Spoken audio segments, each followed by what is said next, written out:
I won't bless that guy, that son of a that son of a that poor son, that poor son, that son of a bitch. Okay, I'm recording. I am also Also what?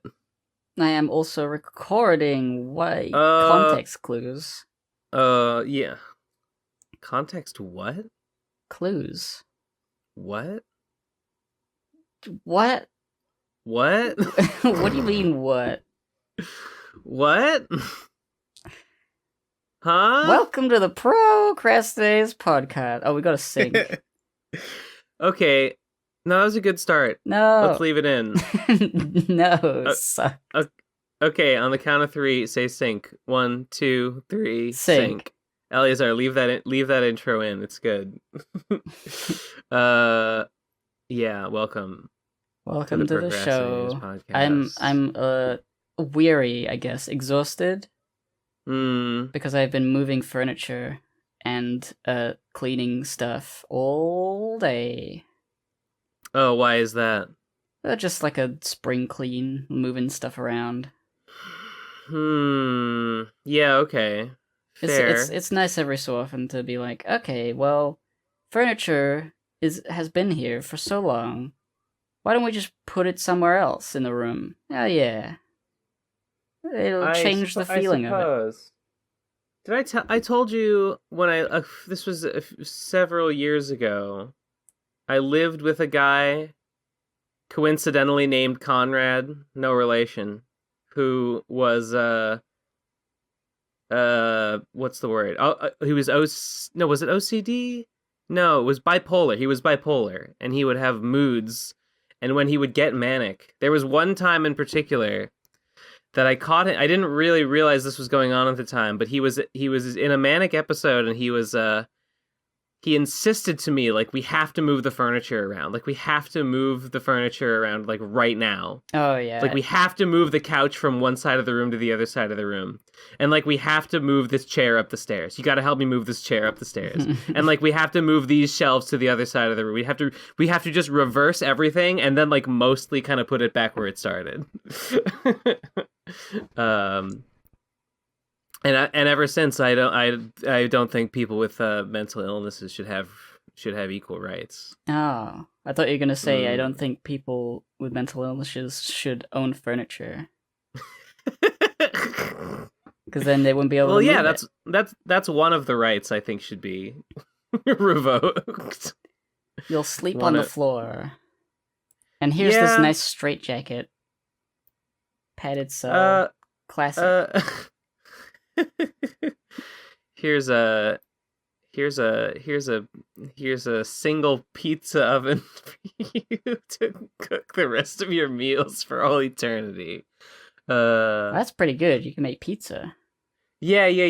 We don't give them much, but we give them a rustic wood-fired pizza oven and a pizza paddle and all the fresh vine-ripe fresh Jersey tomatoes. Oh, like I talked about. I thought I was making a PCP reference, but no, I talked about Jersey fresh tomatoes on my main character syndrome podcast on Cheesy's channel with YoloSwag. Oh, yes, I hadn't got around to listening to that.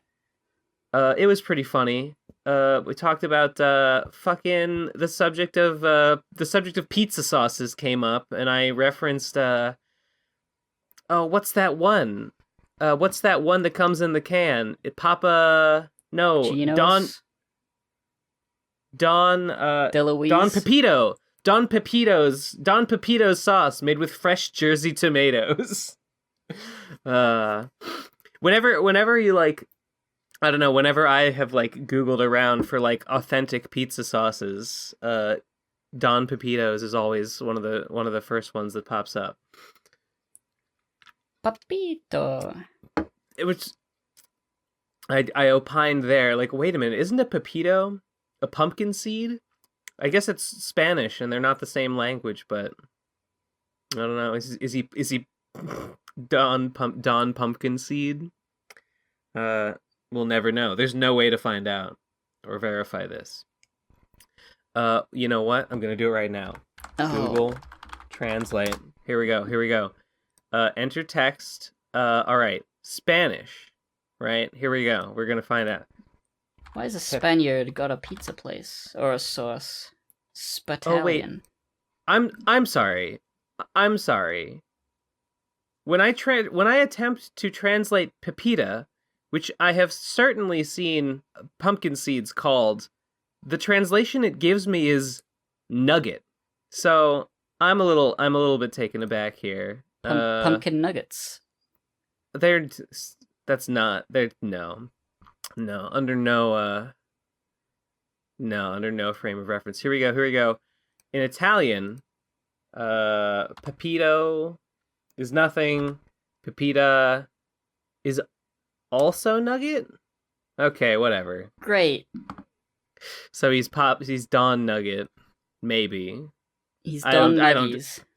I don't trust. I don't really trust Google Translate to. I'm missing some context here. It's fine. I've learned nothing. But you know what? I didn't learn nothing. Doing. What? Wait, no. Yes, I did. Going to the library. I finally went to the library. Oh my god! I've been threatening to go to the library for months, and I finally did it yesterday. What did you read? Yeah. Well, I looked for some Foucault because I want to read Foucault, and they didn't have any, so I put some on hold, and I reserved some from another library, and they're gonna send that. I'm not sure when it'll be there. Soon, probably. In the meantime, I checked out two like sort of like career advice books, just to like maybe I'd learn something useful from these, and I've read like 30 pages of one, and I don't think the advice in there is for me. I don't think it's really what I was hoping it was. Step 1, go to business school. Step 2, write a self-help book. I mean, yeah. No, hold on. This was called, let me find it. Yeah, I started reading one that I just grabbed randomly off the shelf. It's called What You're Really Meant to Do by Robert Stephen Kaplan. And I read like the intro and started the second chapter, and it seems like this is for someone who has been like working a job that like a 9-to-5 that is starting to bore them, or they've decided they're not that good at and they want to like switch careers. They were like, oh, I actually always wanted to be a concert pianist. Oh, but my wife and kids won't understand if I stop being a jewelry salesman. You know? Yeah. It's like, well, I don't know. It implies that you have the capabilities to save up using your current job you already have in order to make a big splash on a new scene. Right? That's what I feel like a lot of these things are, that they assume you have more means than you actually do. That's not really what I'm getting at. What I'm getting at is that this is for someone who's like in a job they don't like, and like, I want to pursue my real dream. What's my real dream? And like, I guess I'm already doing that. Like, I guess I already don't have a 9-to-5. I already sustain myself, such as I do, doing art or whatever. And, my advice is not how do I quit my job and follow my dream. I guess I already did that. How do you or follow whatever. through? Well, maybe the later chapters are like, once you got your dream, what do you do now? Yeah. You die, probably. Yeah, you just wait to die. You just burn through all of your shit. There's no more mountains to climb. I was thinking about it. I don't know. I just liked working on. I just liked making cool stuff in like a team. I think that's what I liked. I liked being a part of something, and I think the most fun I ever had working was making T-Bap with Nate back in the day. Yeah. And I don't know. I guess I would I guess I would like to do something that feels like that used to feel, you know. Uh, I mean, for instance, making Phantom's Revenge was good and all. I mean, it was a good thing to do. It was fun to work on in its own way, but it didn't have that feeling of like I'm part of something, you know, because I was all by myself. I was all by myself making it for, basically just making it for me. And it was different, you know. So I think that's part of what I'm like. I think that's part of what I'm feeling now. Like something's missing, and it's that. What if you try doing art for someone else's comic? What if I write a comic and then you draw it? I mean, that's not. I'm not saying that wouldn't work, but it's not. Well, when you're thinking about being part of something, is like, do you need to be emotionally disattached from it, or like super engaged with it, and also someone else happens to be the same engagement? Like with T-Bap, I'm sure. Like, who you got Nate to watch My Little Pony, right? I think so. I started. Yeah, I think I roped him into checking it out first. Yeah. And then when did you decide to make a show? How did that happen? Maybe a couple months after. Well, like I think I've told the story. The idea, the thing was, we would always watch the new episode, and then we would always be like, "Lol, what'd you think of that new episode? It sucked. It stinks." And then we were like, "Hey, you know, we always like have these conversations about the new episode. Why don't we record them and put them on the internet?" And that's what we did. Like, whose idea was that? Do you remember? To like make videos about them? Believe it was mine. I believe it was me who was like, "We should record these." I think so. You know what though? It's two things. There's two distinct elements here that should be split from each other. There's the jolly cooperation and like being a part of a team thing. I did like when we were all single-minded of purpose. That's good, and I do like it. But the other aspect is that it was part of like a scene. It was part of a scene, and there was like a community and people, and there was like a, you know, Phantom's Revenge is not part of a scene, right? Despite getting on Equestria Daily. Despite getting on Equestria Daily, and I guess despite being like CWC relevant, I don't even know if you could call that a scene. And even if it is a scene, it's a scene that I despise. So there's no real scene there. I liked that it was part of a scene, part of a community, part of a conversation. And that lately it just feels like I'm just talking to myself. You know? Yeah. I'm going crazy. The pony thing was like a good rallying point, I guess. Yeah. I think a lot of sure was. my like creative drive is like, I feel inadequate, and so I need to prove to myself that I can do things that I want to do. Be like, I'm not that good at drawing. I gotta make drawings then. Yeah. Sure. That's funny. It's not That's like funny. I don't have that particular hang up. My hang ups are different. It's like not that that's like the sole reason for making anything. I have like creative drive in general. Just like, I want to do that. Everything I do is solely motivated by proving that I am not bad at the specific thing I'm doing. Yeah, but like when I brush my teeth in the morning, like, they said I couldn't brush these teeth. They said I couldn't do it just because I'm British. Yeah. I showed them. But like, I don't feel that like isolation as like a drawback. Like, I make something. I guess it is a bit like upsetting sometimes when you make something. It's like, that was good, and then nobody likes it. Like physically like. I'm sure people enjoy it, but they don't like click the like button. I'm like, dang. Yeah. And that's what that's at the end of the day, that's what it's all about. It's all about that feedback. It's all about that engagement. You know, like it's all about that algorithm. I mean, the algorithm is whatever. It's just sort of like if you don't get feedback of any kind that people are even paying attention, then it does feel like you're literally throwing things into a void. It's like, why did I upload this? Why did I make it? Do I like it? And then you look at it and you're like, do I like? I don't know. Maybe it sucks. Maybe that means I sucks. I passed 300 downloads on Phantom's Revenge, which is a number that I feel mixed about.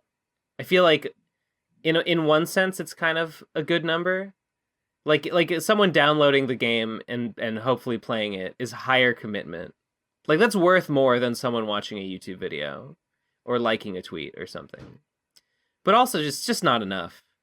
It's just not enough people. And I don't know. I'm a little I don't know, I'm frustrated because I know I need to like I anticipated that I would need to do more after it was done to get it seen. I need to make a trailer. I don't want to make a trailer, but I have to make a trailer. Mostly I have to do the Kickstarter. I have to do the Slime and Punishment Kickstarter, and I feel like just that alone is going to get some eyes on the game that wouldn't have seen it before. Because Kickstarter, for some reason, Kickstarters always like generate. They're always sort of like generate hype in and of themselves.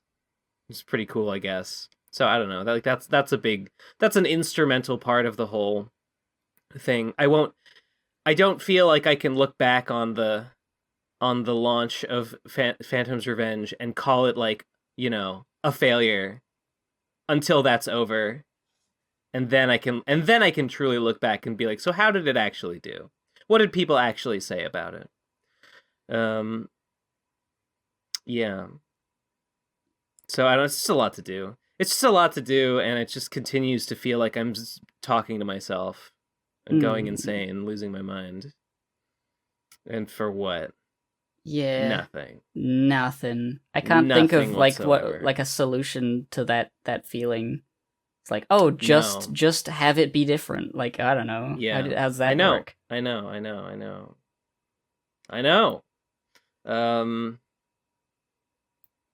All you gotta do is take a cup of flour, add it to the mix.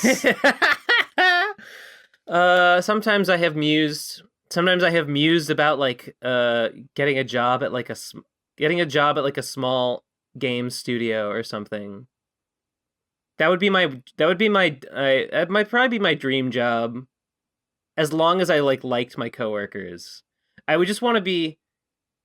That would be my dream job as long as like I thought my coworkers were cool, and I respected them, and I considered us all to be instrumental parts of a team. That would be very exciting, I think. But it's so, because like, what if I tried, what a nightmare scenario. What if I tried to do that and I do it and I get a job at a studio and I feel like just a cog in a machine? It would literally just be worse than nothing. It would just be a trap. Yeah. Life is very stupid. Yeah. Dude, you hear about the Pumpkin Alley pumpkin patch? I didn't play it, but I saw the announcement. Sixten actually found all the lizards. No already. Shit. No shit. How many lizards are there total?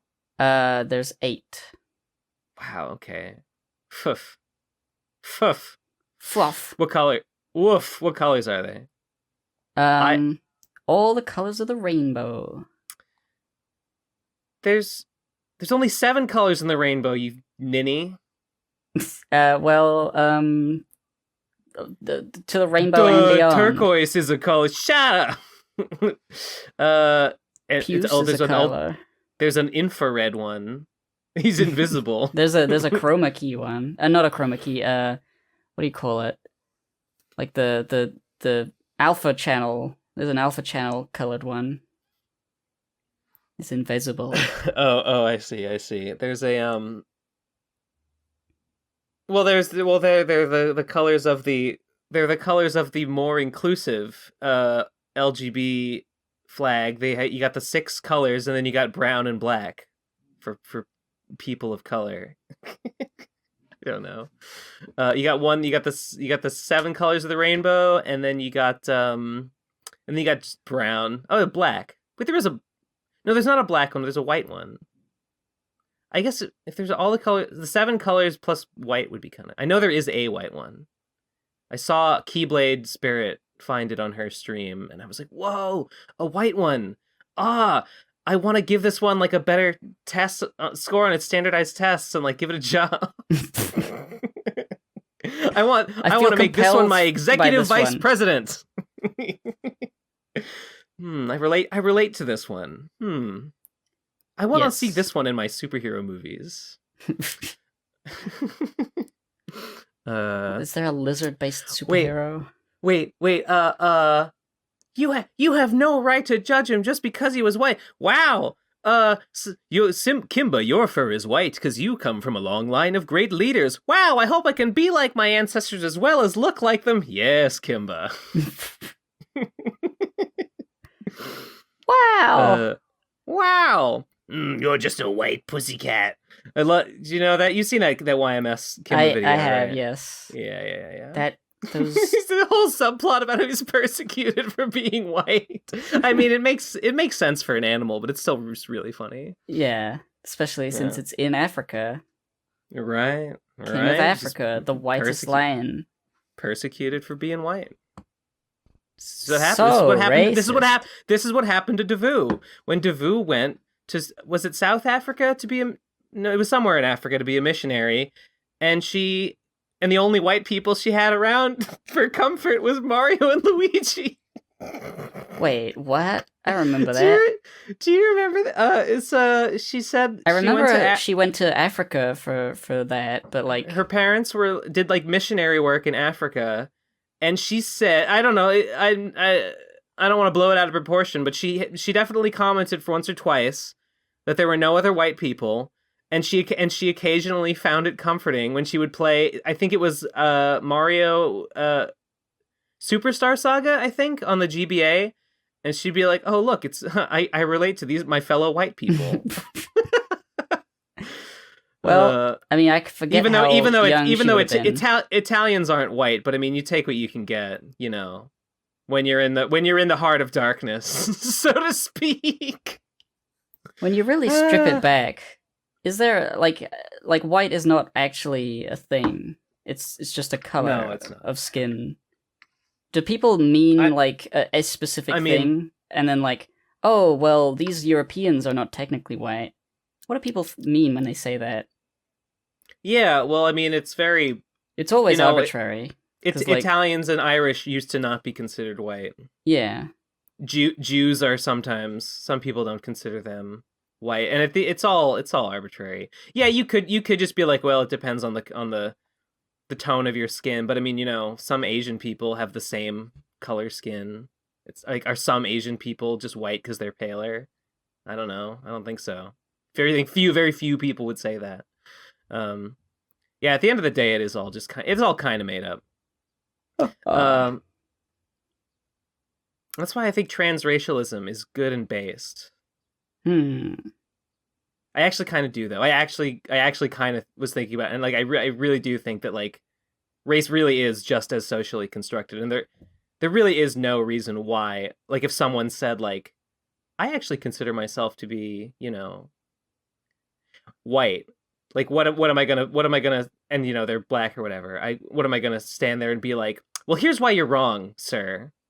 Here's why I disagree. Here's why you can't do that. I would never do that.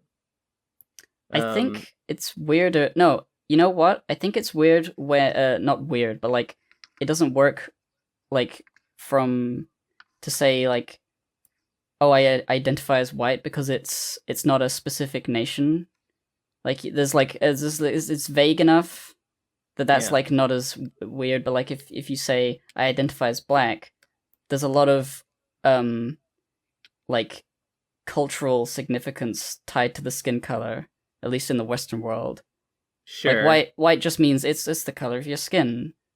And It doesn't just mean that. no, but like, if I said I identify as Italian or something, Oh yeah. I feel like people would be like, well, no, I Oh, mean, you're well, not that's from a little- Italy. It's like, Yeah, I mean, nationality is a little. I mean, it's honestly, I feel like you could probably construct a similar. I kind of think if someone was like, "I identify as Italian," I'd be like, "Well, who am I to say you're not?" I mean, I guess you'd be like, "Well, have you ever been to Italy? Like, do you know any Italians? it's you ever eat a pizza?" I understand this, like, it's arbitrary, but like, I feel like it would be weird, and like, I wouldn't Sure. expect anyone to respect that. Yeah, Like, I any don't given know. like race or nationality. I mean, if you go there and live there, Well, here's then I it's like think differenter. But like, I when think it we comes should to like black and white, people look different. Yeah. I think we should stop. I think we should stop respecting racial distinctions more. I think we should respect them less. I think we should acknowledge that they are socially constructed and therefore subject to an individual simply deciding that they don't believe in them or don't agree about how they're defined. And I think we don't I think we have to accept that. I think it's true. Okay, I mean, I guess like logically, it's fine. I'm thinking of like practicality though. Like when it comes to like trans, the boundaries between man and woman are arbitrary, and like there's Yeah. you know, but there's also a lot of people who are Socially trans. constructed. It's socially constructed, but there are a lot of people who are trans, so it makes sense then to respect like trans identities, because Does there's it a lot only of- make sense because there are a lot of them? I think that there's an argument where, like, I mean, hypothetically, let's say there's exactly one person in the world who is transracial and they feel that way. Yeah. I don't want to be like status quo. We gotta kill him. No, we just gotta kill him. I think it's just sort of Status quo. I've never really thought status quo. Status quo. I've never thought of like arguing this for this thing, because it's like, it's odd because you don't hear about transracialists like really existing. You don't. You hear about that one lady. That one lady, and Yeah. I guess practically, like It's logically, true. It's true. logically, it's true. sound. Nobody does it. Nobody seems to want to be like, I actually just feel like a white person on the inside. Well, I mean, that's not what true. I mean is like, it's yeah. so weird and unusual that it's like kind of not worth, currently at least, not worth trying worrying about. to just because implement it's that so... into society, because the benefit it would give is like so minor. But if there were lots of people, like a significant portion of any population that like sincerely feels transracial, then we Sure. should actually think more about it and try to like shift I guess- societies to make it more acceptable. I guess at the end of the practical day, terms. I guess at the end of the day, a society that recognizes transracial identities doesn't really look any different on paper, because like on paper at least, nobody in general in like modern countries mostly are specifically denied any rights for being one race or another. No, we don't have shit. What were those laws called, like post slavery segregation Jim Crow? laws? Yeah, we don't have Jim Crow laws. We don't have like I mean, we have like the remnants you of can't them. you can't use that bathroom. You got to use the other water fountain or whatever. There exist remnants from those laws in current legislation, which is yeah, like, yeah. and there's obviously like racism in like the general populace. I feel like, but like the thing that they're racist about is simply the look of the person, not necessarily what it says on their legal definition of what race they are. If you could like get your race changed on legal documents, people would still profile you for being one skin color or another, or look in a certain way. And so it's like it's not as simple as just saying, all right, this is the way is. You have to respect it, because not that like you gotta capitulate to the people who hate change, but like, if there's one person, it's different from if there's like lots of people. For like societal change to be like actually important. I mean, I'm not proposing any societal change, because, like I said, like, there's not like on paper, there's not a lot of like explicit rules about like what Black people can do anymore. So yeah, there's no like in. So it's not like suddenly they're like, oh well, just because this person identifies as white doesn't mean they should be. Imagine Twitter in the Jim Crow days. Ugh, ridiculous. This person, just because we're just going to accept that this person says that they identify as a white person, and just because of that they're allowed to drink from the water fountain. Like, you're making everybody feel unsafe, right? We have to crack down on this transracialism. Like the current like racism in the institutions is like more like implied than explicit. So there's nothing that would necessarily change to the institution if transracialism was like legally recognized and whatever. They'd just shift it to be like, oh well, you may be white, but you are still of a certain culture, which I don't agree with. And it's like, okay, you're still being racist.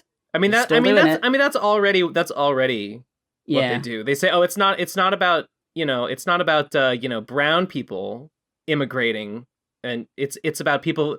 It's about their people from a different culture. It's about cultural differences. They're destroying our culture by cannibalizing. They come over here and they have like different food, and I don't like it. Western values.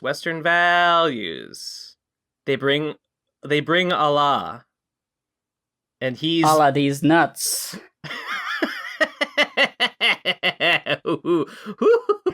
They should say that when they cross the border. If any refugees from Syria still coming in, any Muslims, they should say that. Why don't they say that? Why don't they say that? I don't know.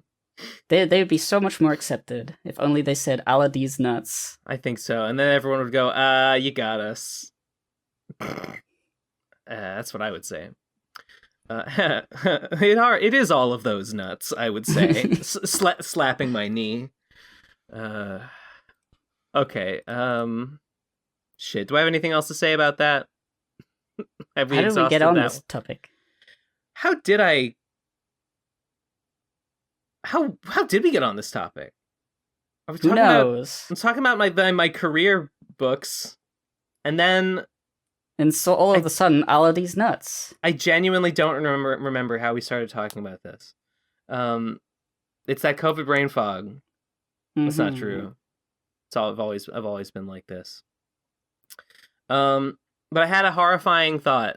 Let me just continue. Oh, I said I went to the library. Yeah. And then I don't know. Whatever. Point is, I'm waiting for Foucault. to. It's like waiting for Godot, but Foucault, the Japanese sexual lingerie model. My favorite, the one that I think we talked about that on the booby bonus episode. The booby bonus. The booby bonus. What do we call that one? Oh, it was just ass versus nothing. Or no, boobs versus nothing, tits versus nothing. Yeah. No. Funny you should. I didn't even. Yeah. Pronounced the same. Foucault. Well, emphasis is on the. Oh, but no. Foucault. Just because a bunch of people who I watch on a bunch of YouTubers that I like have all referenced his work. It's like, well, maybe I should read some of it. So I was gonna read some. Instead, I got this fucking career book, which is like, this is not.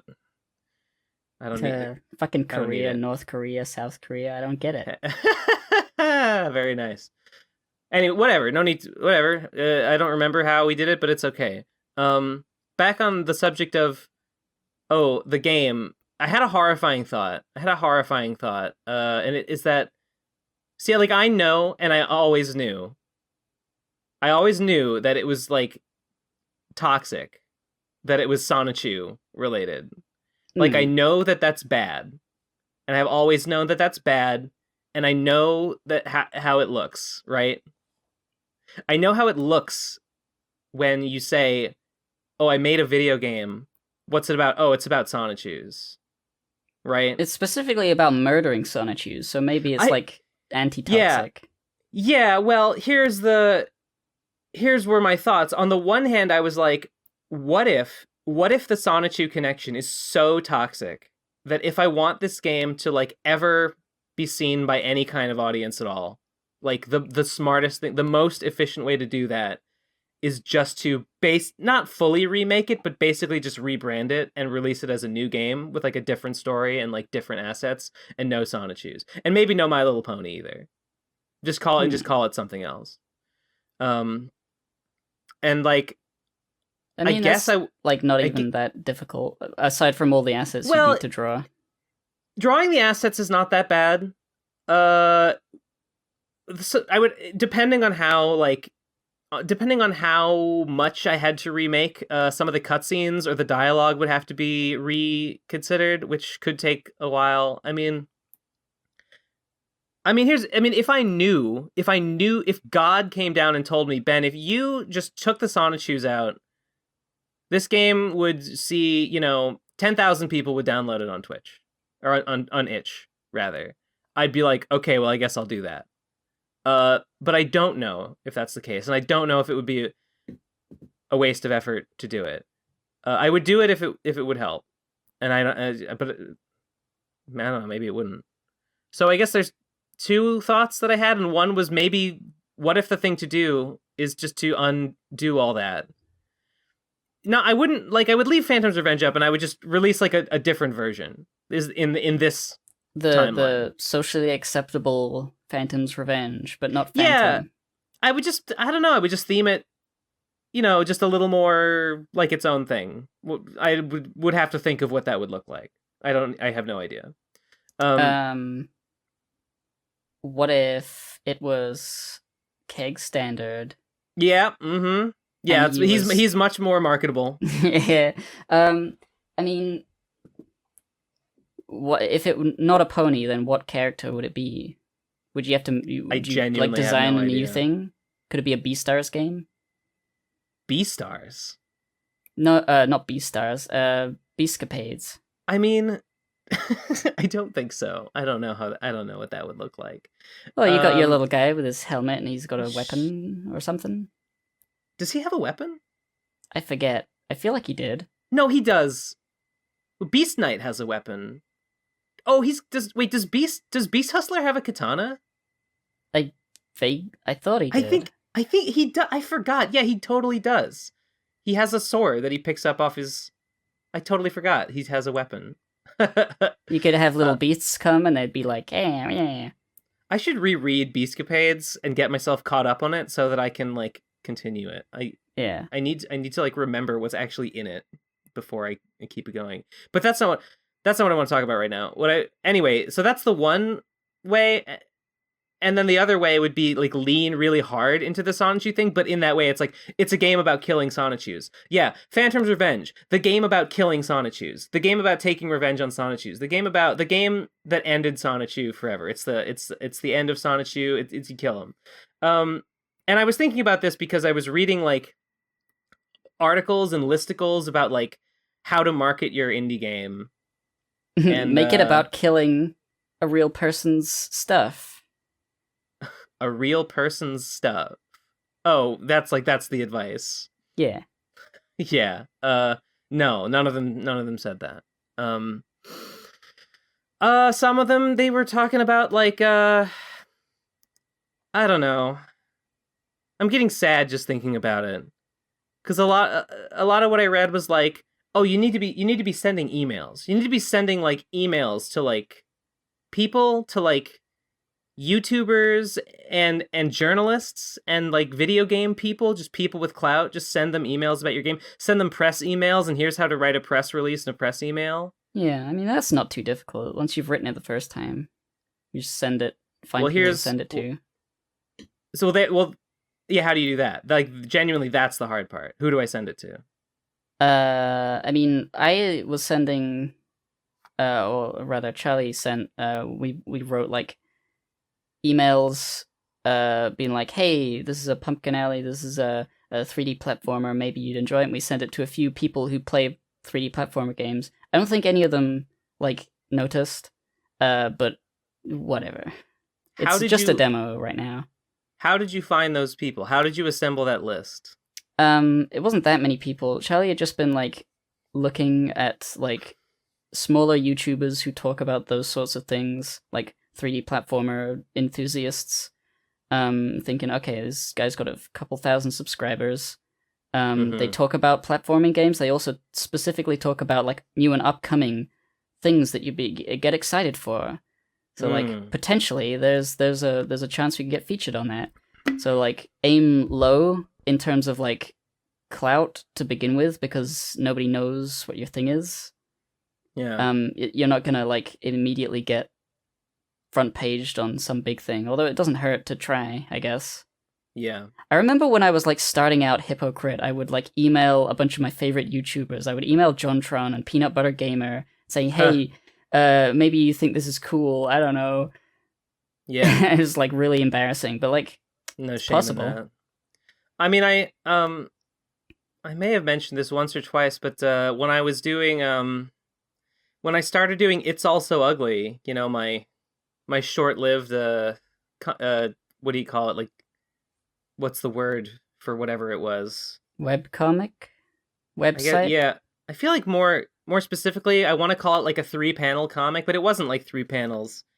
Whatever. My comedic joke strip that didn't last. Whatever. I emailed a bunch of other comics people, and I asked if they wanted to like like do like a comic trade. Like, you know, they post one on my site, I post one on their site. I didn't get much reply, except funnily, I did get a reply from the guy who does Death Bulge. But I got a like Bulge? It's a comic. I think they made a video game, a tie-in, like I think it might have been a few years ago at this point. What is it with comics and video games and the people who make them? I don't know. Man, dog, people just be like liking video games and shit. What was I talking? Oh yeah, Death Bulge Man made a. Oh, he replied, but he was like, I kind of wish he didn't reply, because he replied being like, yeah, maybe we could do something like that, and I'm a complete nobody, right? I have no clout. I like, there's nothing in it for him, but I was like, but he was smaller at the time. He was, I'd heard of him, so he was not nobody. But Death Bulge definitely got bigger since then. That he replied being like, yeah, maybe we could do something like that, and I was like, okay, well, like, I tried to like, press further, be like, well, how about what do you want to do? Like, I'll draw a strip in the Death Bulge. So do you want to draw something that looks like my style? We trade. And then he comes back and he's like, yeah, I mean, might be able to do something like that soon. Like, maybe be able to do, we could, I'm not sure when exactly. And like, I think I might have tried like one more time, be like, okay, well, here, I don't know if I should have drawn something. I'm thinking back, and what I should have then done is drawn a, like, haha, this is my take on Death Bulge strip, and just showed it to him. And then maybe he would have been like, haha, I like it. Okay, here, I'll draw one for you. I don't think I did that. That's what I should have done. But nevertheless, he kind of just continued to sort of non-committally reply a couple times until I think I eventually got the picture and was like, well, I guess this isn't happening. Yeah, if I'd wanted to make that happen, I should have taken the next step. I'm thinking about it. Yeah, I guess I fucked up. Oh well. It sure is really hard getting your creative work known by anyone. Yeah. In my Even head, I'm thinking, yeah. okay, as long as I keep getting better at doing what I do, eventually I'll make something that's so good that I won't even have to try. Yeah. That's the dream, right? That's the dream, is you can just make it and you don't have to worry about, like, God, an email list? Like, kill me. Like, shoot me in the fucking head. Yeah. I mean, the hard part for that, more than just writing the email, because I think I've gotten better at, like, just sending emails. If you just There's always, gave me a like, list of 100 people to email, I would just, yeah, sure, whatever. yeah. I'd write 100 emails. Like, I don't care. I mean, But how would I what's so difficult about finding them? You just, like, Google who? comics websites and find people from links, and then be I like, okay, guess. this person seems like the same sort of size, a little higher. I'll just email them. I'll just write it down in a note. It'll just take like a day maybe of research I don't to know. find a few. I can't.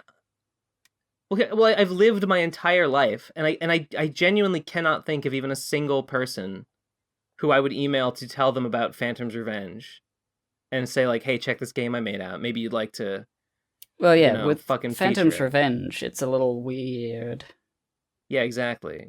Not just because the three things that are involved. There's ponies. There's Endless War, which you're already like, you're part of that. You made it, and Sonichu. Like, Sonichu's super toxic.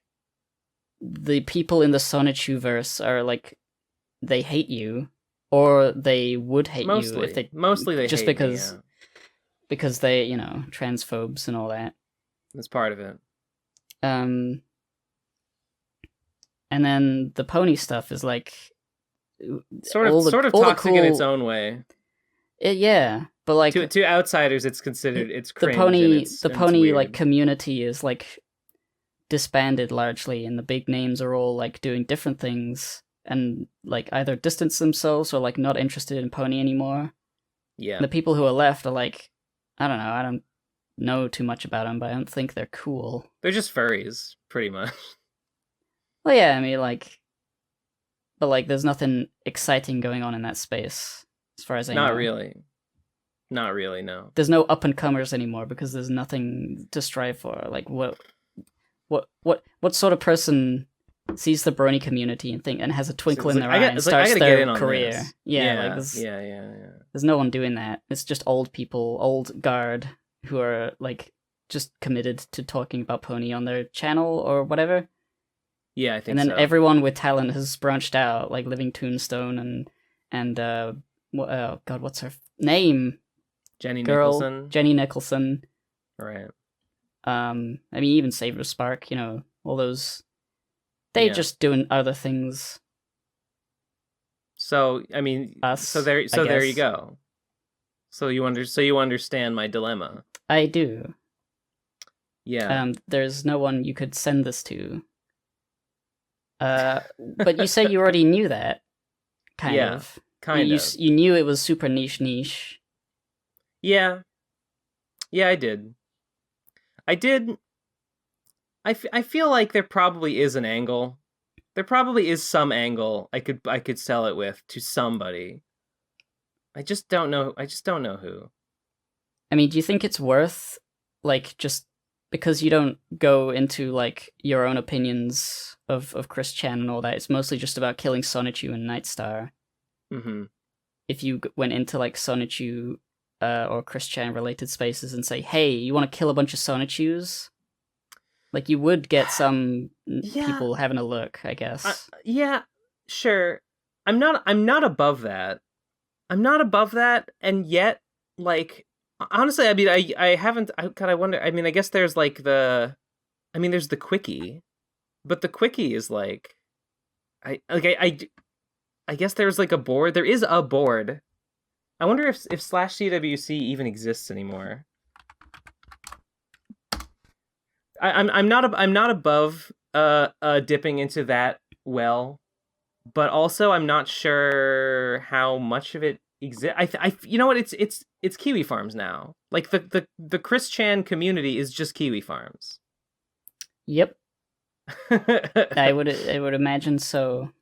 and we know how they feel about me, which is fine. I don't care. I don't know. I don't know if they're interested. I don't know if they're interested in a game that I made. They're interested in like, is Chris going to jail?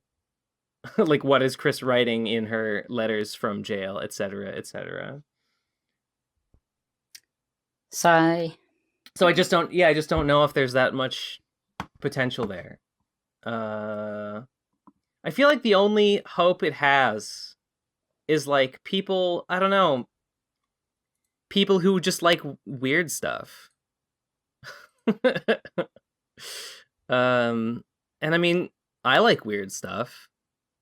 So like that can't be a complete. That can't be nobody, right? I hope.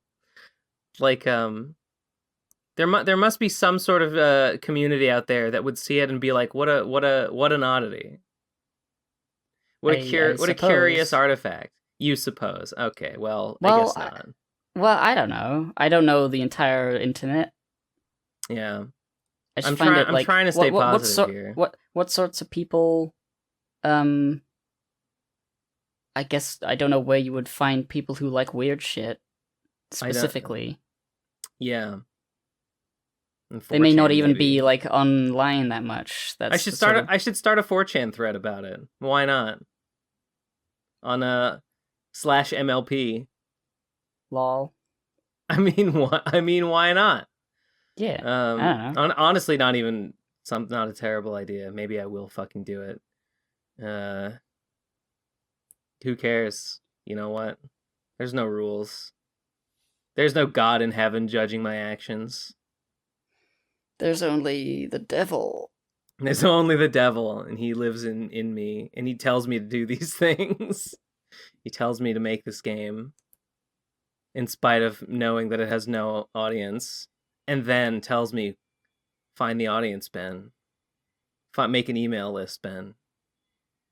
You gotta get this on the front page of Equestria Daily.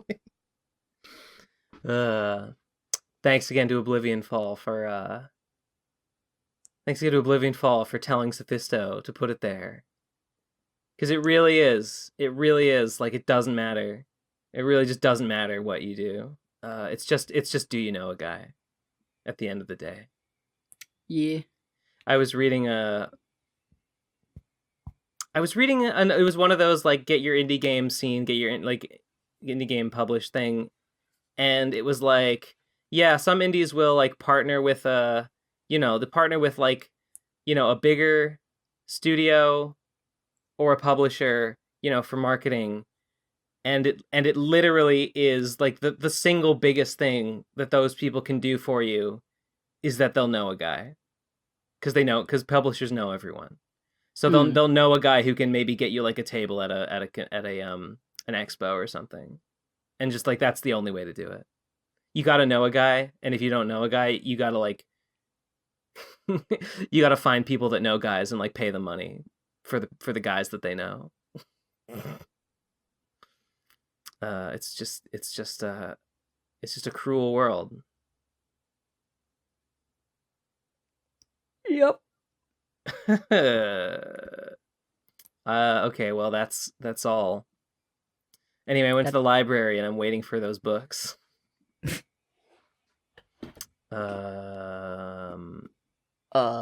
New something else. Let's change the subject. You got anything? I'm beginning to send the rest of the Lord of Ghosts things. I sent my first few packages now that the ghost costumes are done. So the packages including like the plush. I think Simsy's is on its way. Oh, good. So Simsy will get his, and there's a few others. I'm gonna try to do another big like bunch going to America before the end of the month, and I don't know, just like every day I could fill out the fill out the fucking thing and the customs and just put it all together. I still need to do the doodles. I don't have like. I think I need to go and get some cool pens or just some good enough pens to start doing those.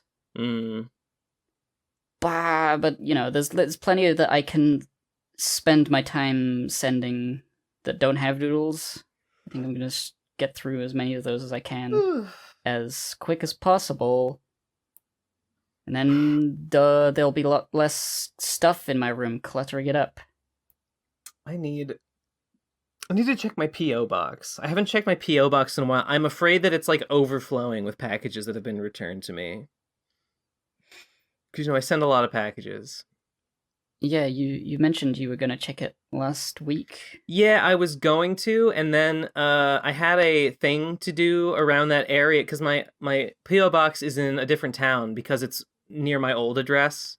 So I had a thing to do in the area that I was going to check my P.O. box while I was there, and then it turned out, the thing was on a Sunday, and post offices aren't on Sundays. Oops. So I didn't do it. So, yep. So I still haven't done it. Yep. So gotta do it. It's just so annoying. I have to take I have to take like 2 buses to get there. It'd probably take me like 2 or 3 hours just to go and like check my fucking P.O. box. Who wants to do that? Although I guess it's getting warm. I guess it's getting warm out, so it's a little. Yeah, it's a little less miserable. It's nice going on walks. I think the post office, the delivery office with Royal Mail is quite good. I buy the thing online, and then I have like a QR code emailed to me, so I can bring the packages to the delivery office and say, "Hey, could you put labels on these and send them? Thanks." And then they just print the labels right then and there. So that's pretty good. I don't know whether they can do that for customs labels. So I bought a bunch of labels for that. If I need to do them at home. I also, last time I went, or a few times ago when I went to the post office, they made me wait. They made me wait in line. I would always like wait in line, and then I would get to the desk, and be like, here's my domestic packages, and here's my international package, and they'd be like, okay, and they'd sign out the domestic ones, and then they'd be like, here, for these international packages, you got to take these slips and fill them out. And so go over there, and then I'd go and I'd fill out the slips, and then I'd get back in line and wait a second time, and then I'd send the international ones. So I finally was like, I got you, suckers. And there was a stack of those slips, and I stole them. I stole a big stack of those slips, so now I just have them. And now I can fill them out beforehand. So when I get there, I can be like, I already got them. I only have to wait in line one time. All the international ones are all... Because it's not enough. It's not enough to just write the info on the package. You also must fill out a slip with the same information. And then they must take that slip from you and look at it and painstakingly type in all the information you wrote on the slip into their little computer and print out a label that says that information, and then stick that label on the That the seems package. so old-fashioned, I guess. A bit. Like with the Royal Mail thing, like you do all that online when you purchase the postage. Ugh. And so they can just like print the label. Well, they give you like what the print the label print like PDF. So if you want to print it yourself. Oh, you really? Just take it in. Yeah, if you got like label paper, you can print it at home and then stick it on, and then just bring it in, and drop it off. I wonder if there's a way to do that with the USPS. Not that I know of, but I could be missing something. That would be a little more convenient. I used to use a website called stamps.com that lets you I don't know if it would let you do international labels, but it would let you print your own stamps of any denomination. Like you could specifically print like a $1.09 stamp if you wanted. But it had like a fucking monthly fee. It was like $20 a month, and it literally would not let me cancel. Like I tried to cancel, and they were like, "Are you sure you want to cancel?" and it brought me back to the website, and it was the same website, but the cancel button was gone. Like, it was just gone. And I was like, okay, so this website's a scam. Even though it literally works and seems to be endorsed by the United States Post Office, it just is a scam. It's scamming me. So I had to call my credit cards and be like, hey, do not authorize payments to this company. Simply stop paying them. And they'd be like, well, we have to give you a new credit card. It's like, fine. Cancel my old card. Give me a new card so that I can stop paying these devils. Couldn't you have like customer support called and say, could you please stop charging me? Well, that's... Oh, you mean to stamps.com? To the .com. Stamp. Maybe I could have done that. I feel like maybe I could have. I mean, I exhausted all of the web-based methods I could find, and I felt like that was proof of their ill intent. I just didn't trust them. I just didn't trust them that they were going to actually let me quit, no matter how bad I wanted to. Yeah. So, oh well. Anyway, so that once again, I don't remember how we got here. I was just talking about Lord of Ghosts. Oh, right. Singing. Yes. Actually, that's a fairly direct through line now that you mention it. Yeah. So, like, aside from the doodles, of which there are many, but like not like an unbelievable, like I would die sort of amount. It's just sort of, I want to first get as many of these, like, that I can, packaged and sent, hopefully before April, because like that April is like tax moment, like everything before that, I forget which date, maybe it's the 1st of April or the end of April or some number. One of the dates would be like the tax thing, and so like the income I got from the Kickstarter and then like spent would be part of that tax year. And then I could write it off from that tax year. Yes. So you want to... Wait, so you're waiting... I'm not waiting. Oh, you're not waiting. I'm not waiting. I'm trying to get it done before April... before the next tax year ticks over. I don't know what I'm doing, but I have just a feeling that, like, since the income from the Kickstarter was in that tax year, and then... if I spend as much of the money that I was required to spend for the Kickstarter before the next tax year ticks over, then I could do my taxes for that year and not pay anything, because I would get a bunch of income from the Kickstarter, but then it would all be like, oh, this is... I spent it on like what it was supposed to be. Yeah. Including the postage. Yes. I really should have done all of this earlier, but you know, making a fucking video game in the meantime. So you want to report your income and your expenses in the same year. That's what you want to do, so that they cancel each other out. Yes, so it doesn't count as like superfluous. I don't know, like, you know, when like you go over the money and you can't write enough stuff off, then you actually have to pay taxes, and that sucks. That's bad. So yeah, but sure, you don't want to imagine like paying taxes on a bunch of money that you made, but then like had to spend on something else, but then there was like a delay, so you didn't get to report that you spent the money on the thing.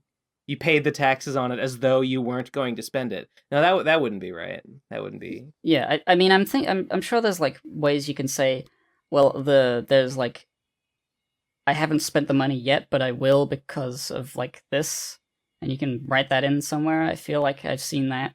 But it's like a lot of business jargon and a lot of like, I don't get it. I'm just typing in numbers that are basically correct. Sure. Then I get my tax return and they say, wow, you're okay. I thank fuck. You gotta do your best.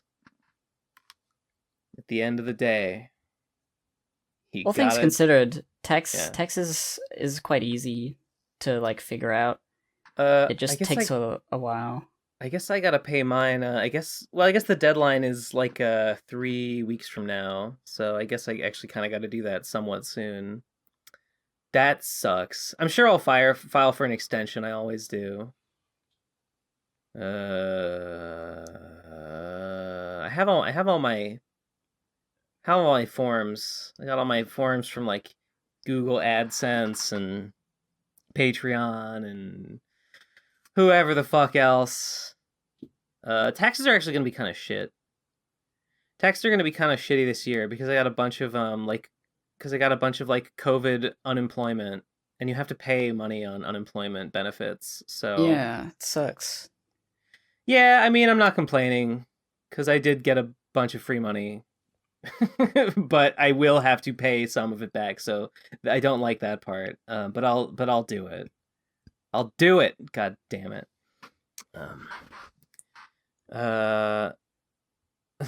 Why don't they just take that out if they're gonna make me pay it back? It's fine. It's fine.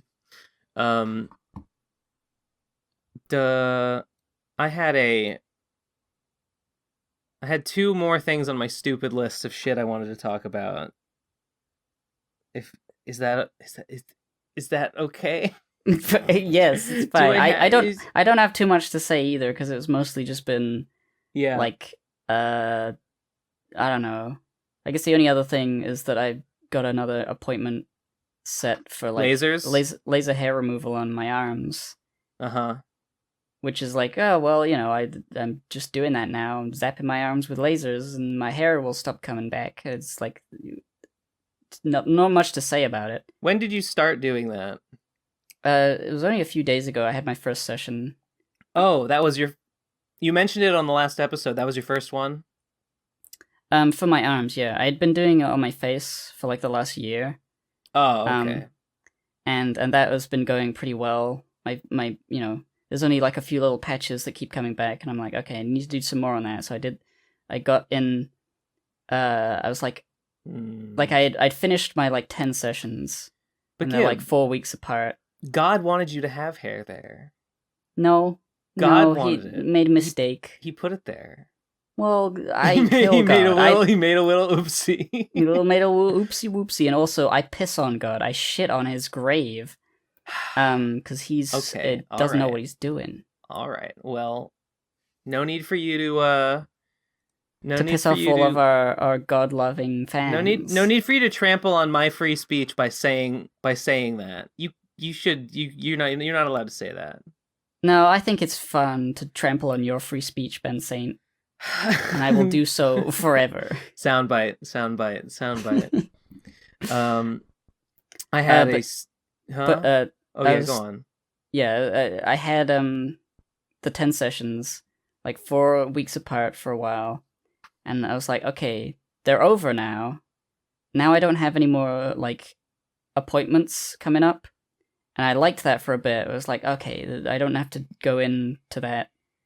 But then my hair a little bit started coming through the top lip, and there's a bit under my chin. I was like, okay, this is starting to feel sucks. I don't like it. And so I was feeling a little down just because of feeling it there and being like, I shave it and it comes back. It's just like how it was before, but like the majority of the hair is gone forever. It's just little bits. So I finally sorted everything out because I had that hanging over my head.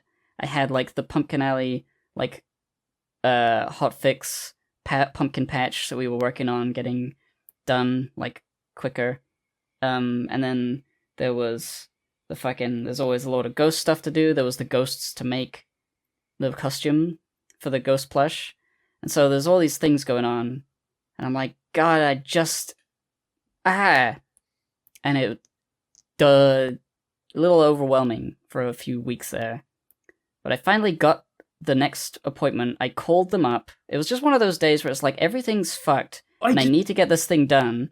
So I called them on the phone and I got an appointment, and it was so easy, but it was like I don't like calling on the phone. Is it expensive? They said for 8 new sessions on the face and 8 sessions on the arms, that comes to around like £1,000. Oof. So it's expensive, I guess. But I'm paying it off like in monthly installments. I feel that that's worth, just because it makes me feel so much better. Sure. But expensive. Yeah. Patreon.com/giveandtake. Yeah, sure. I remembered, by the way. I remembered how we got on the transracial thing. It was the white lizard. That was what started it. Okay. Yeah, great. that makes sense.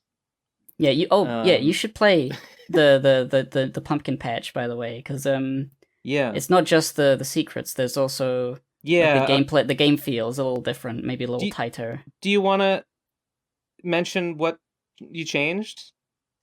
I mean, the patch notes explain in quite a lot of detail what changed.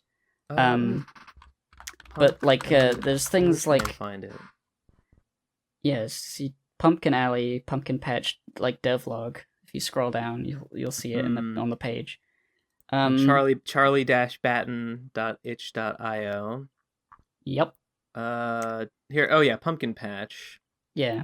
Oh, there's quite a few things here. Yeah. Some of it's technical. If you don't know about things, you might not understand. But like, we're just like listing the things we were working on, being like, okay, what literally is different? Jumping's different. In brief, jumping is different. There's like collision differences when getting up to a edge of a platform, and like being stuck on the platform when you jump on it. There's a few animation changes. It's just sort of like cleaning it up, based on what people were saying and what we already wanted to make look better. You can turn the camera higher up, so you can look up more. And lots of little. No drastic new content. Some of the geometry has changed. Some of the decorations have been altered. And it's harder, not impossible, but it's harder to get out of bounds now.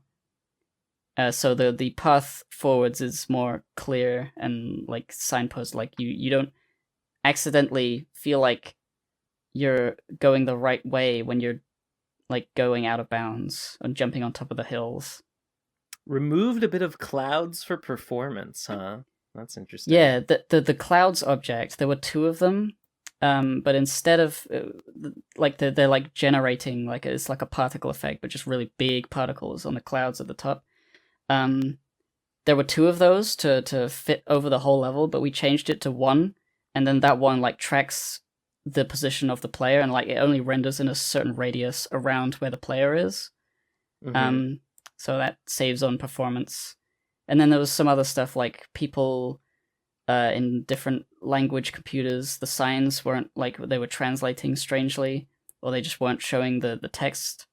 So there's lots of little glitches. Hopefully those are all fixed. Opening the photo album didn't work for some people. And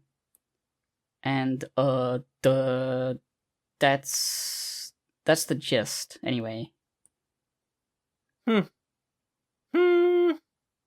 My patch was much shorter than this. A couple of people have reported getting a soft lock in Phantom's Revenge, but I have not been able to like duplicate the conditions that anyone has described it happening under. Only 2 people have said it happened, and I have gone and tried to do what they did to make it happen, and I have not been able to do it, so there may be a bug in there somewhere. I just don't know what it is, and if I ever identify it and what's causing like a small amount of people to get that, you should definitely ask them. What of course system? No, I mean like what computer they're using. If it changes randomly on different like operating systems. Well, Keyblade said she was running the game. She launched the game from Steam, which is a thing I didn't know you could do. But she said from maybe that Steam. Yeah, like she launched it through the Steam launcher. I guess you can tie non-Steam games to the Steam launcher and just launch them through Steam. Weird. Never heard of that. Yeah. So I don't know. She said maybe that might have something to do with it. I think some people have I think sometimes it's not actually a soft lock. It's just like the game gets a little stuck, and if you like wait a little bit or like you hit spacebar a couple times, the game will eventually advance. It just gets a little bit like hung up, which is bad. And if I knew what was causing that, I would fix that as well, even if it's not a soft lock. I haven't been able to replicate it. I think it's usually has to do with when Virginia dies and like the cutscene is trying to play of a Phantom like being like, "No, Virginia." I think that can sometimes cause a little bit of like the cutscene can sort of like get stuck temporarily.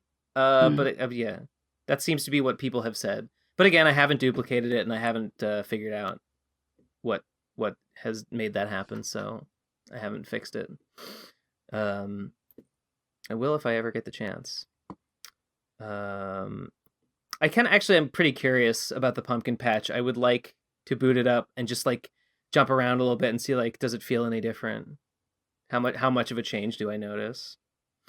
There was an aspect of the jumping where they didn't like how long they had to hold down the jump button to get the maximum height out of the first jump.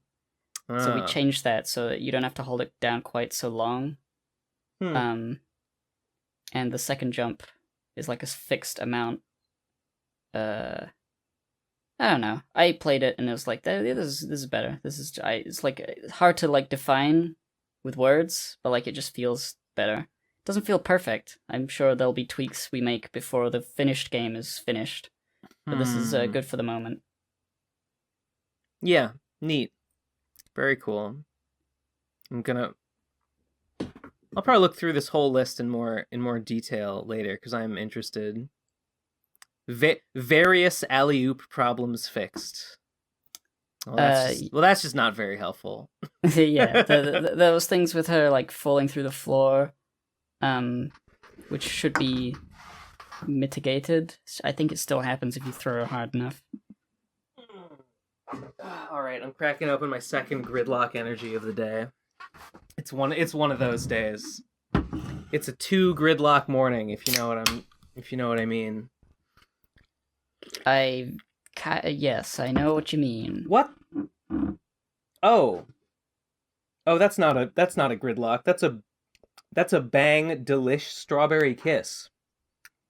Okay, that's fine. It's not what I was expecting. It just has a similar color can. Refreshing. I got 2 stupid things on my stupid list. Here's one. A funny thing happened. I was playing Hades. I was talking to some dudes the other day. Last weekend, I was talking to some dudes about Hades. Munchie had not played it, but some other people had, and we were discussing it, and we were talking about like the mythology stuff, and I said I think Zagreus is like an original character. For context, Zagreus is the protagonist of Hades, and he is the son of the titular Hades, the god guy. And I thought he was an original character for the game, like Hades didn't have a son. Turns out he is not an original character. He is in like old Greek writings, like not very much, but he is there. But it's confusing because he is sometimes called the son of Hades, but he is also sometimes called he's like the same as Dionysus. He's like an aspect of Dionysus, and because like Zagreus is the son of Hades and Persephone, and Dionysus is the son of Zeus and Persephone, and like I don't know, there's some, but the one who is the Zagreus that is Dionysus was like killed by the Titans and eaten, and like his parts were cooked in pots or some shit. There's like all this shit about Zagreus that just seems to be about a completely different guy. And I read this and I was like, well, that doesn't make any sense. Probably a different author's thing going on. I guess so. I'm just gonna remember just fun facts that I remember off the top of my head from reading the Wikipedia article. The name Zagreus. Okay, Artemis, when you find one of her boons in the game, she says, Zagreus, your name means great hunter. Haha. They must have been thinking of me when they named you. Ha ha ha. And in fact, his name does not mean great hunter. It specifically means like pit trapper. A zagger, a zagra, is a hole in the ground meant to trap live animals in. So yeah, his name means pit trapper. It's just funny. Dude, that's just like in Minecraft when you don't want your horse wandering off and you don't have a leash. Yeah. You dig a hole and put them in there. There you go. He's the god of doing that. So that's funny. Anyway, so I read this and I was like, well, that's weird. Anyway, now I know that. And funnily enough, right as I read that, like literally, okay, like the day before I had read that, I had gotten a little cutscene in the game. I had found a boon of Dionysus, and Dionysus said like, hey, Zag man, hey, why don't we play a little prank on Orpheus? Why don't we like spin him like a tall tale about how we're like connected or something? And then after I read that wiki article, or the Wikipedia, not just any wiki, thereupon began a funny little sort of subplot where every time Zagreus would talk to Orpheus, he would tell him like, hey, so yeah, like actually, you know, I was originally born of like a snake from Zeus, and you know, I was actually like torn apart by the Titans and they ate my parts except for my heart, and my heart actually grew into Dionysus, and like we're actually kind of like the same god. And Orpheus is like, whoa, that's crazy. And Zagreus is like, lol, fooled him. So I felt I read, I don't know, I was just like, haha, I have the context to get this joke now because I read the Wikipedia article.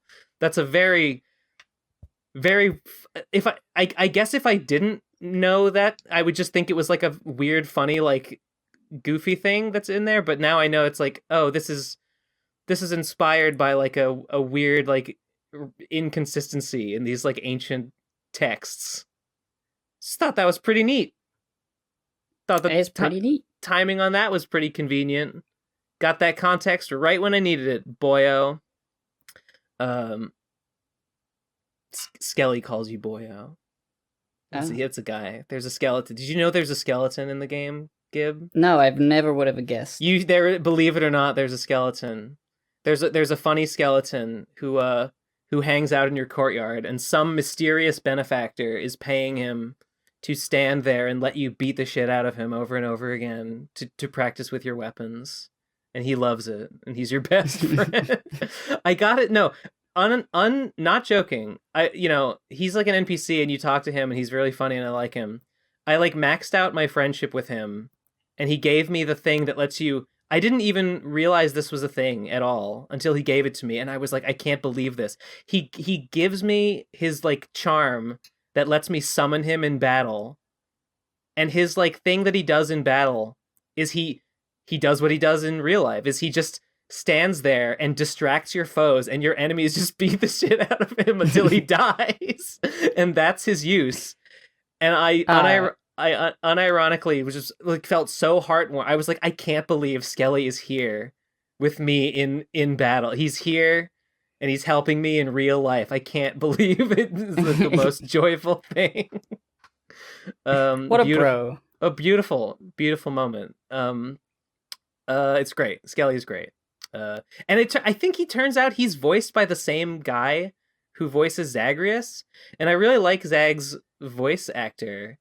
He sounds so dignified all the time. He's and then and then Skelly's just like, nah, hey boyo, hey, why don't you hit me right in the vertebrae there, hey, give me a shot right in the eye socket.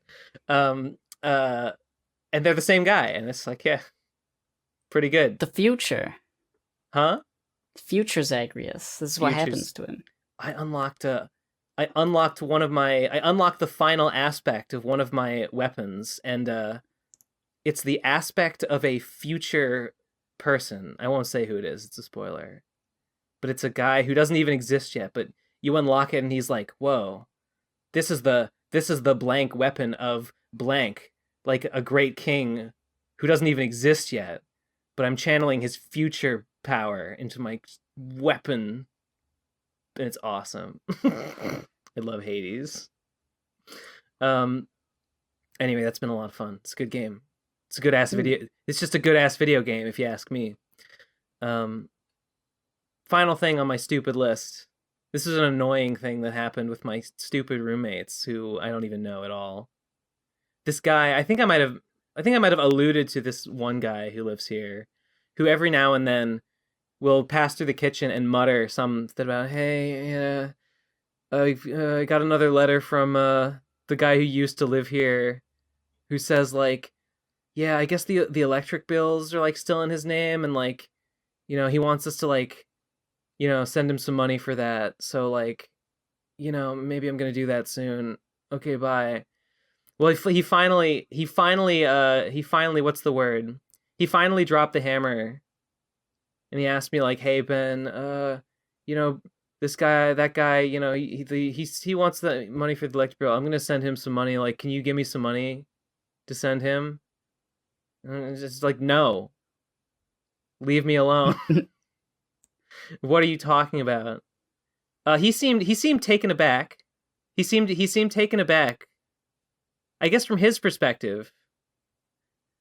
I don't know.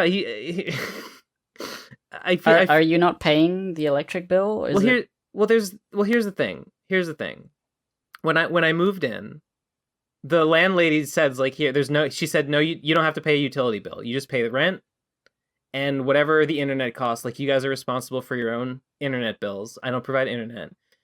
But she said, this is the rent, no utilities. I was like, okay. And then, and what this guy is always muttering about is like he says that like the guy who used to live in my room, a guy who I have never met, he claims that for some reason the electric bills or the gas bills or the power bills are in his name, and that he has been paying them for us, which doesn't make any sense because this guy is not related to the landlord. This guy is not like affiliated with the land. He's just a guy who used to live here. There's no reason why the bills would be in his name. And furthermore, I see the bills that show up on the counter and they're addressed to occupant. So I don't even have any evidence that this is even true. That this guy I've never met, who I don't see why he would be involved at all, supposedly has these bills that are supposed to be for us and we should send him money about it. So to me, this guy is just asking me to pay money to a guy I don't know that I was not supposed to have to pay for some mysterious bill that I've never seen. So like, of course I'm not going to do it. But he seemed like... Does this guy even exist? Maybe this guy is just asking for money in a roundabout way. I kind of think he is. I kind of think he's just scamming this other guy. And like, sorry. he seemed taken aback because he was like, well, the bill's in this other guy. Yeah, the bill's in his name. He keeps getting the bill. And I was like, well, let him pay it then. Honestly, like, why would the electric bill, why would the power bill for this building be in the name of just a guy who lived here last year? Why? Like, there's no reason it would be like that. Like, the landlady is responsible. And this guy, this muttering guy, is like, he's like, oh, well, if we don't pay it, they'll shut the power off. Like, they won't shut the fucking power off. The landlord is responsible for making sure the power doesn't shut off. If they shut the power off, if the landlord is so negligent in the power bill that they eventually, which I don't even think they're allowed to. I don't think they're like legally allowed to just shut the power off to a building. At least they would have to give everyone living there like notice. So if the landlady was so derelict in her duties that they just shut the power off, I mean, that's something we take her to court over. Because she's responsible for making this place livable. So there's no way that the power is just going to be shut off and it's going to be our fault. So, I don't know. He seemed taken aback. To me, it's unthinkable that I would have to pay for this. So we're at an impasse here, and there's no way that he can compel me to do what he wants me to do. So I win. Mutterers 0. Speak yeah. louder. I feel sorry for him. He seems like kind of a nice guy, and I think he's just getting scammed. But this is this is what I've said to him in the past when he's brought up this bill thing. I've said to him, like, I don't know why this guy is even involved. Like, why are you even talking to this guy? Like, why is he, like, this doesn't make any sense. Like, it seems weird. Why is this our responsibility at all? Et cetera, et cetera. So it's not like this was like, it's not like this was the first time I've expressed, like, this seems weird and I don't really get it. It doesn't make any sense to me. But I don't know. I was like, let him pay it, and he was like, wow, dude, wow. Like, that's so callous of you. Oh, that's so, like, like, oh no, I don't want to be known as callous. Like, whatever, man. Some nonsense. But I doubt I'll be hearing about it again, because, like, there's just no further anything to say about that. It's just nonsense. It's just not going anywhere. But it was annoying. It's annoying, and it had been building for a while, because he mentioned it, and I could sense he started talking to me this, and I was like, this is the time the hammer's dropping. He's finally gonna actually just come right out and be like, hey, give me money for this thing. And you know what? And I killed him. He's dead. Nice. I buried him under the parking lot. I buried him in the construction site, in the building that they're building across the parking lot from my back lot. He's just gonna be in the floor there. They're pouring the concrete, so he's gonna be in there. I'm gonna save him a little bit of concrete money. It's gonna be good. Anyway, that's what happened. That's what happens. And if you don't believe me, then fuck you. Yeah.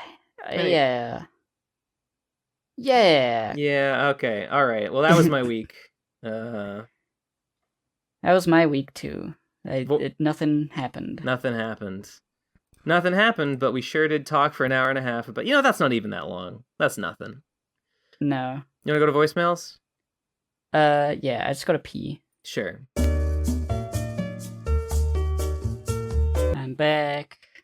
I think I heard your mom. Yeah, it's food, but I'll get it later. Is she Irish? No.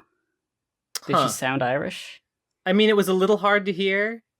I thought maybe a little bit, but I guess, what do I know? Where's she from? England. I mean, like, yeah, but which part? Oh, fucking Cheltenham, which is like south. It's sort of a posh-ish area. South England. All right. Okay. It was a bit kind of like in and out, like just barely breaking the noise gate. The noise gate. Anyway, that was funny. Hi, Gib. Hi. You gonna come down? For dinner? Faith and Begora. No. You gonna come down and kiss the Blarney Stone, Gib? No, don't you dare insinuate my mother is Irish. Yeah, don't insinuate. On Mother's Day. Don't insinuate she's not white. Of all day, lol. Is today Mother's Day? Wait. For me, it is. Right, in May 8th in America, right? Different days. Different. Did you hear that I heard that, like, they canceled daylight savings time in America? Fucking cancel culture. Yeah. I think I saw, like, articles that, like, yeah, they didn't cancel it. They made it permanent. So it will never stop being daylight savings time ever again. Well, Whatever. I guess I'll hear about that when it relates to me. Uh, right. Well, I don't know. Like, I just heard about this like immediately after daylight savings time, like a couple weeks ago, and I'm sure next time it's supposed to be daylight savings time, I will either hear, yes, they really did cancel daylight savings time. It's actually gone, finally, or oh yeah, no, it's actually not gone. Sorry everyone. It was almost gone, but then they were like, no, we were just kidding. It'll be one or the other.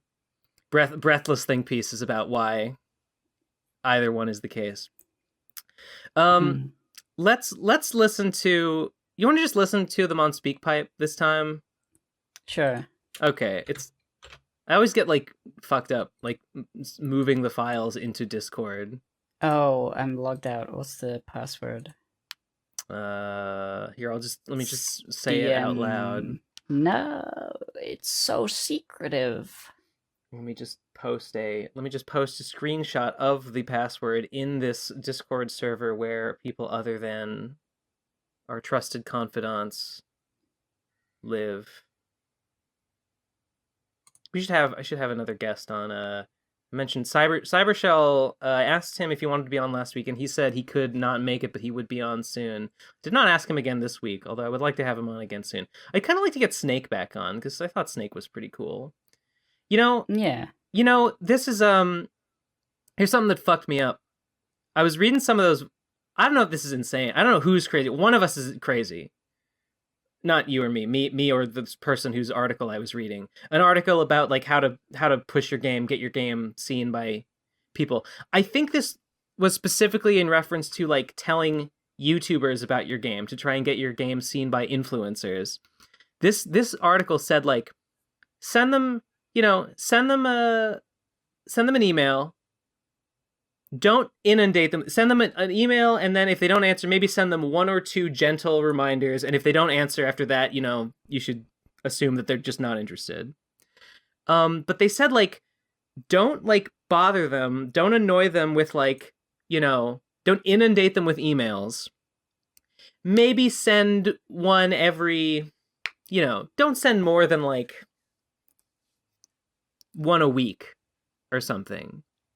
And like, I don't know, that just seems like, to me, one a week seems like really fast. Really fast? Yeah, my I don't know, to me it's like, damn, you only waited a week? Like, fuck you. I don't know, I guess my timetable would be slower. I would think like, if I don't want to bother someone, like I wouldn't write them back for like at least a month, I think would be my instinct. But I guess it depends on like how big the person is. If they're like physically unable to respond to so many things, and then like, oh yes, I was gonna get around to that, and like they just need a reminder, literal. Or it could be, if you don't want to bother them. I feel like if you post, like you put an email, they don't read it because they're not interested, and then you give another email after a week, well then it would feel like too quick. But sure, I feel like, but I mean, even if, after a month, like what would be different? Yeah, if they didn't care about it the first time. The more I think about it, the more I think that I'm being silly. Why wait more than a week? If you wait a month to follow up and then you wait another month, they'll just have forgotten about the original email. Yeah. If they, assuming they ever saw it in the first place. So I'm I don't know. You're giving them like time to get around to seeing it. Yeah. And a month is like a lot of time. They would need to be like they would need to be so big that they wouldn't really read all of their own emails. They would have like a secretary. They're like a million sub YouTuber and they get like 1,000 emails a day. I actually don't know if people send emails these days, but like I assume they still happen. They do, but like it's for like, it's like press release stuff. Yeah. I don't think human beings don't send emails anymore. I think probably less. I think people message each other in various ways. More so. At least young people do. Okay. Anyway, let's get to voicemails. First voicemail of the day is called "Niggle Me This." Are you ready? Yes. 3, 2, 1, go. What is 13 yet 51, Mr. Saint Man? What is 13 yet 51? Like 13 years old and 51 kills in Halo. I don't know what that is in reference to. What is 13 yet 51? I have no idea. Wait, is this a racist thing? Oh wait, is this like a crime statistics or like an IQ distribution thing? I think this is a racism. I think we just did a racism. I like my 13-year-old Halo player or Call of Duty player better. I don't know what it's something like that. You know what? I could probably figure it out if I thought about it, but I won't. Next one is How's Paradise? 3, 2, 1, go. All right, funny, dumb racism aside, how is wrapping up RadCon 4 stuff? The only reason I ask is because, it's just a little over 2 years since those faded times, and I haven't tuned in a while, so I'm curious. I feel like I talked about this last week, and maybe if you had listened, I talked about this. Nate keeps saying he's gonna do the music video. He said he would do it last month. He didn't do it. And then he said, okay, for sure Friday. He didn't do it Friday. And then he said, okay, I didn't do it Friday, but I'll do it for Sunday. Today is Sunday. We're recording on Sunday. Oh. So later today, I guess I'll ask him, hey, did you do it? I have no doubt he will eventually do it. Anyway, he's got to do that. And then there's the OVA needs to be edited, which is the biggest thing. And then I mentioned this before. I hope this is not a thing that Kaiju-kun is responsible for yet because he has not accepted any money. But I hope that if Kaiju-kun gets some time free, he will take on the job of finishing the doujin because I don't know who else can do it.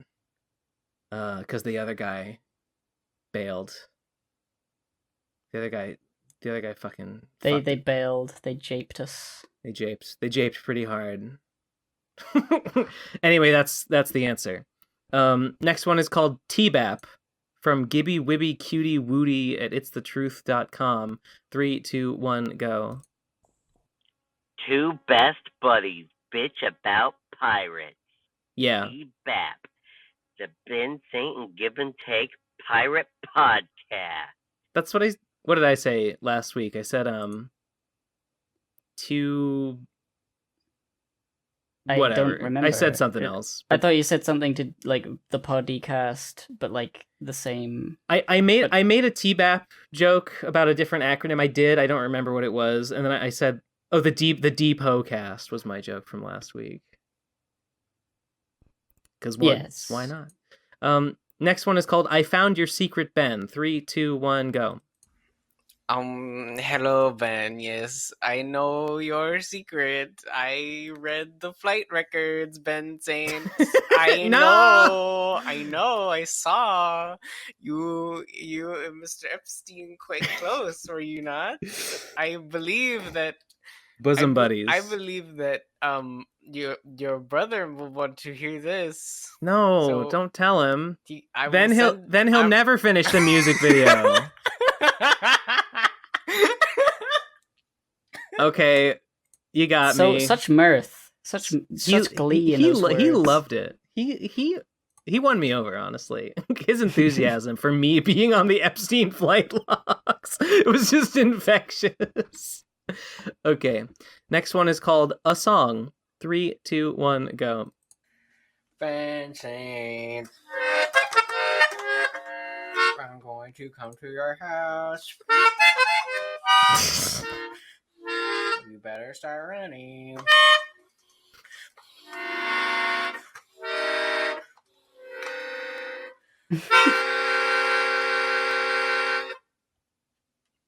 Okay, I'm running. That's a good song. Good song. Good song. Intro song? I don't know. I don't know if it's quite at that level. Next one is called Congratulations. 3, 2, 1, go. Congratulations on another shit on my desk yearly. Right. Give and take. Yeah, yes. Your give and take. That's right. That's Your true. name. That's my name. Oh.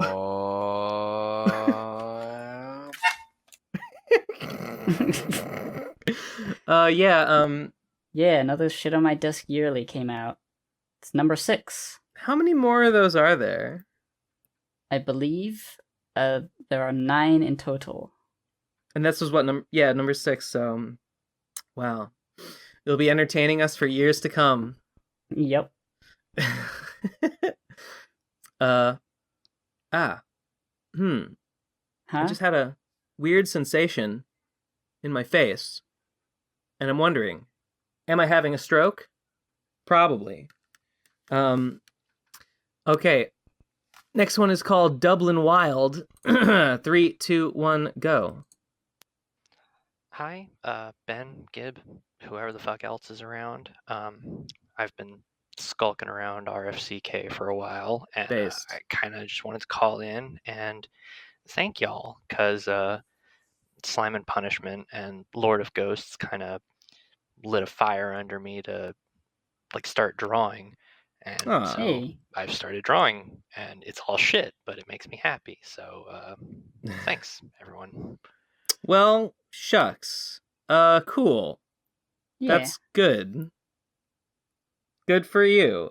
Keep at it if you like it, and you will certainly get better, and that will probably be gratifying. And who knows what the future may hold. It's cool. Okay, thank you for the voice. Wow, Yeah. a sincere voicemail. That's fucked up. Yeah, how are we supposed to? What are we supposed to do with that? It's Just not say even- thanks. That wasn't even a little bit racist. Not even as a joke. What? Okay. Next one is called Slime and Punishment Physical Release and Phantom's Revenge. 3, 2, 1, go.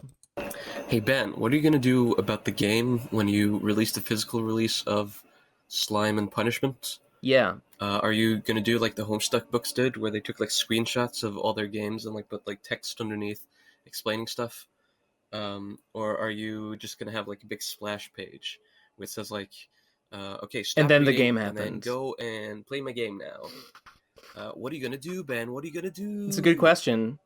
Mostly, I'm just looking forward to reading that index because there's so much in that comic where I'm just like, what does any of this mean? I don't even know what. Yeah, the index is going to be a work unto itself. I haven't even finished like finalizing like the page layout yet.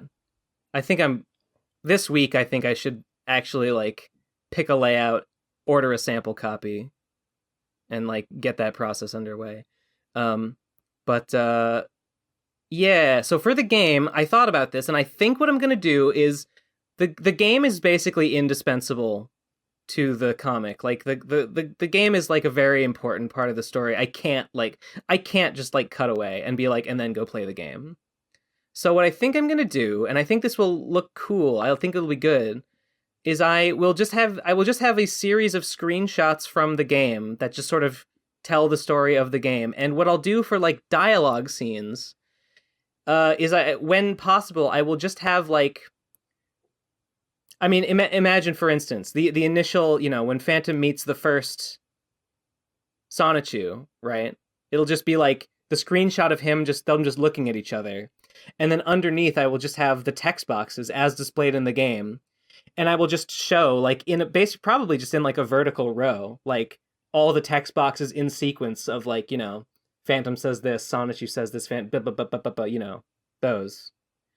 And I will use screenshots as necessary, and then I will just show text boxes in sequence to show like this is the dialogue. That's my idea, and I'm gonna mess around with it and see how I can make it work.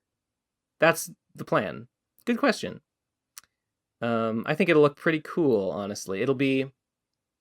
I think it'll work pretty well, actually. It'll just be like reading a comic, but just, the panels just look like a video game, but it will be Yeah. perfectly comprehensible, I think. I'm kind of excited for that, actually. Yeah.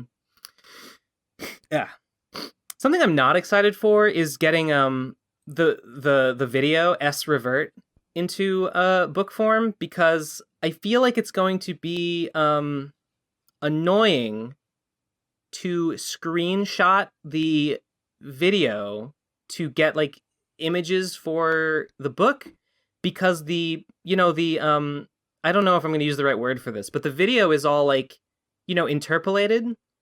So like Right. frame by frame, there might be like blur in between. Like if something is moving, there might be blur, or like what do you call it when you kind of see two frames at once as it's transitioning from one to the other? I don't know what that's called, but yeah. You know what? Yeah, that. So I feel like it might result in poor image quality, which would be. Do you not have the bad. original like editing file for that? I have all the assets, but I would have. God, I mean, I guess I could do it.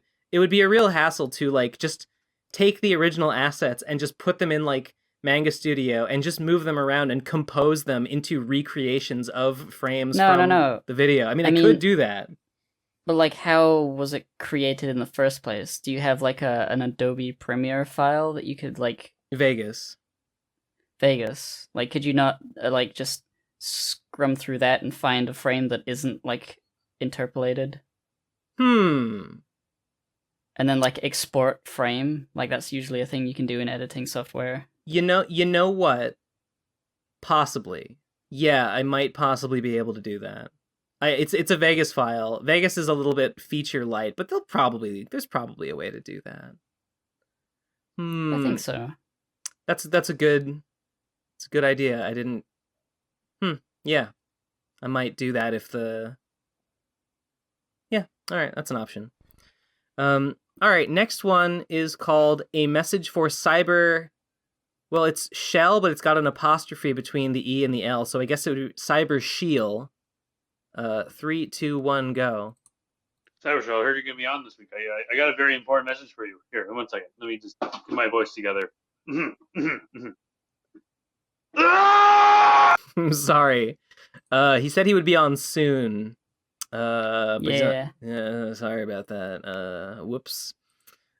Next one is called Daemon Targaryen from the Rogue Prince at Westeros.gov. 3, 2, 1, go.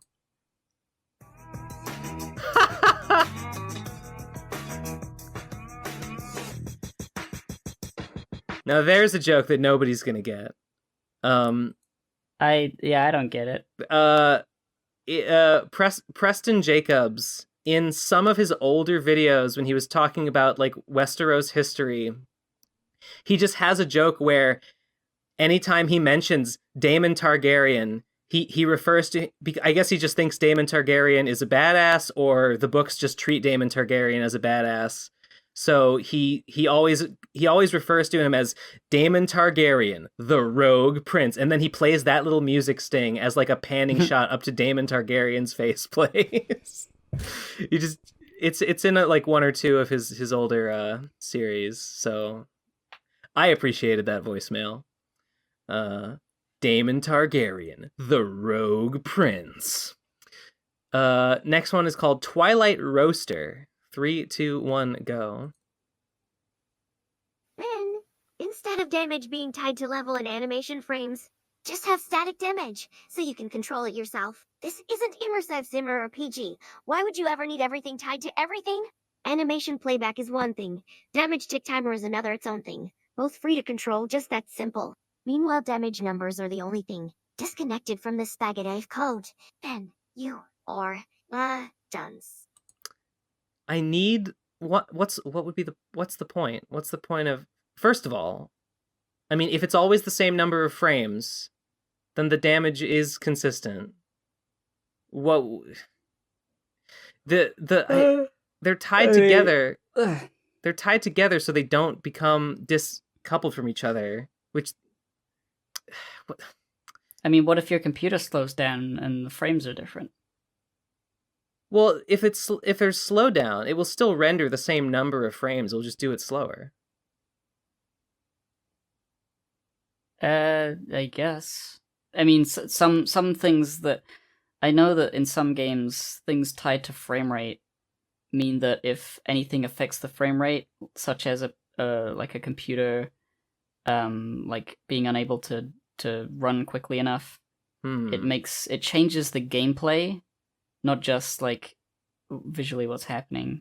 Well, unless Game Maker just like automatically does such a thing, there's no such feature in Phantom's Revenge, so it shouldn't make a difference. It shouldn't skip any frames or change the outcome in any significant way. I guess, I don't know. It's possible that there's something going on that I'm not aware of. I mean the damage ticker, like, I mean, I don't know. It just seemed like the easiest way to do it, to make the damage ticker move in real time, is to just have the damage be dealt in 1 frame increments and have the timer update in real time. Ben, you solved the problem one way. Why didn't you solve the problem other way? Shut up. Fuck you. Fuck voicemails. Next one is a YouTube video. I'm gonna look at what the YouTube video is. It's a 3-minute video. Oh, it's the Transistor sound. The Transistor original soundtrack, Old Friends from Supergiant Games. Okay. Let's listen to the voicemail. 3, 2, 1, go. Guys, I'm not a big fan of Bash or even Hades, but you must play Transistor. The game is super short, only 6 hours long, but the vibes are immaculate. Immaculate. If you like the song attached, this will be some of the best 6 hours of your life. Also, this game has sword marriage too, wink wink. All right. Very good. You know, I agree that a 6-hour game is a short game, but I think of myself playing it, and I'm like, this is not going to take 6 hours. And I don't even really play games for 6 hours at a time. Like, not always. Unless I'm really into it. I mean,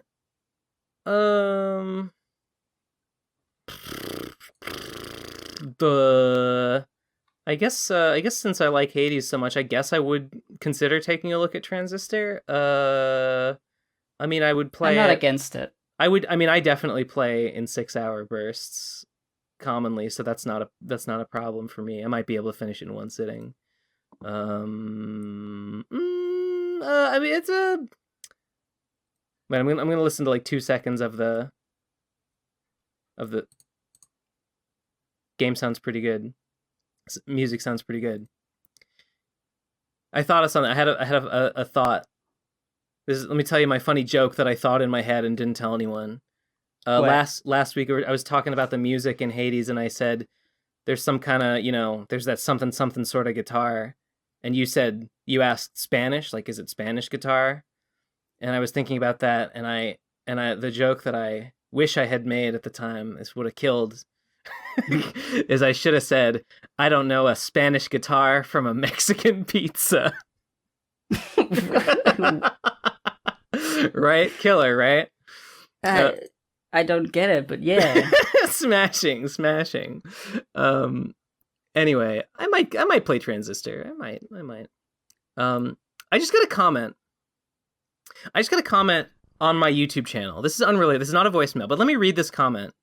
I think it's Brendan J says, "Hey Ben, as much as I like this video and the subject matter, I cannot in good faith subscribe or recommend your content.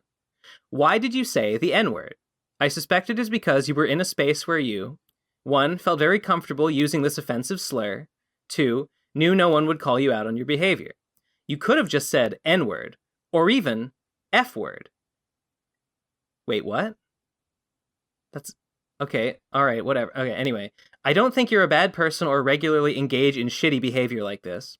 It's just the level of ease you express using these slurs makes me uncomfortable. Thank you for the laughs." I think. Okay, this just popped up on my desktop, and I was like, okay, I want to look at this.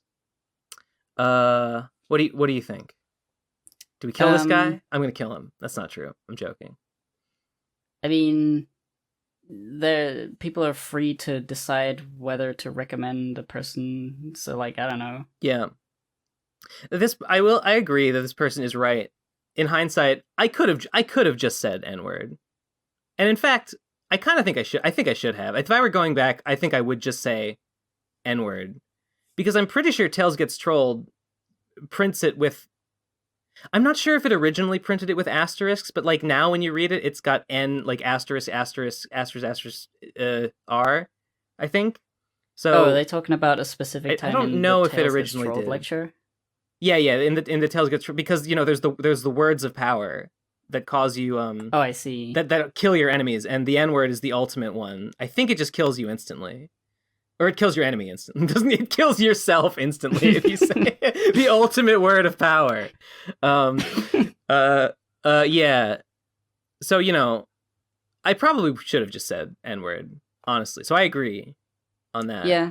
I guess I said it, I do feel like there's a difference between saying it, like calling someone it versus like saying, hey, this is a work of fiction, and in this work of fiction, this word is a story. What's the word? Is a story conceit, and like this is the word, and this is what it is. Saying it, I feel like it's different.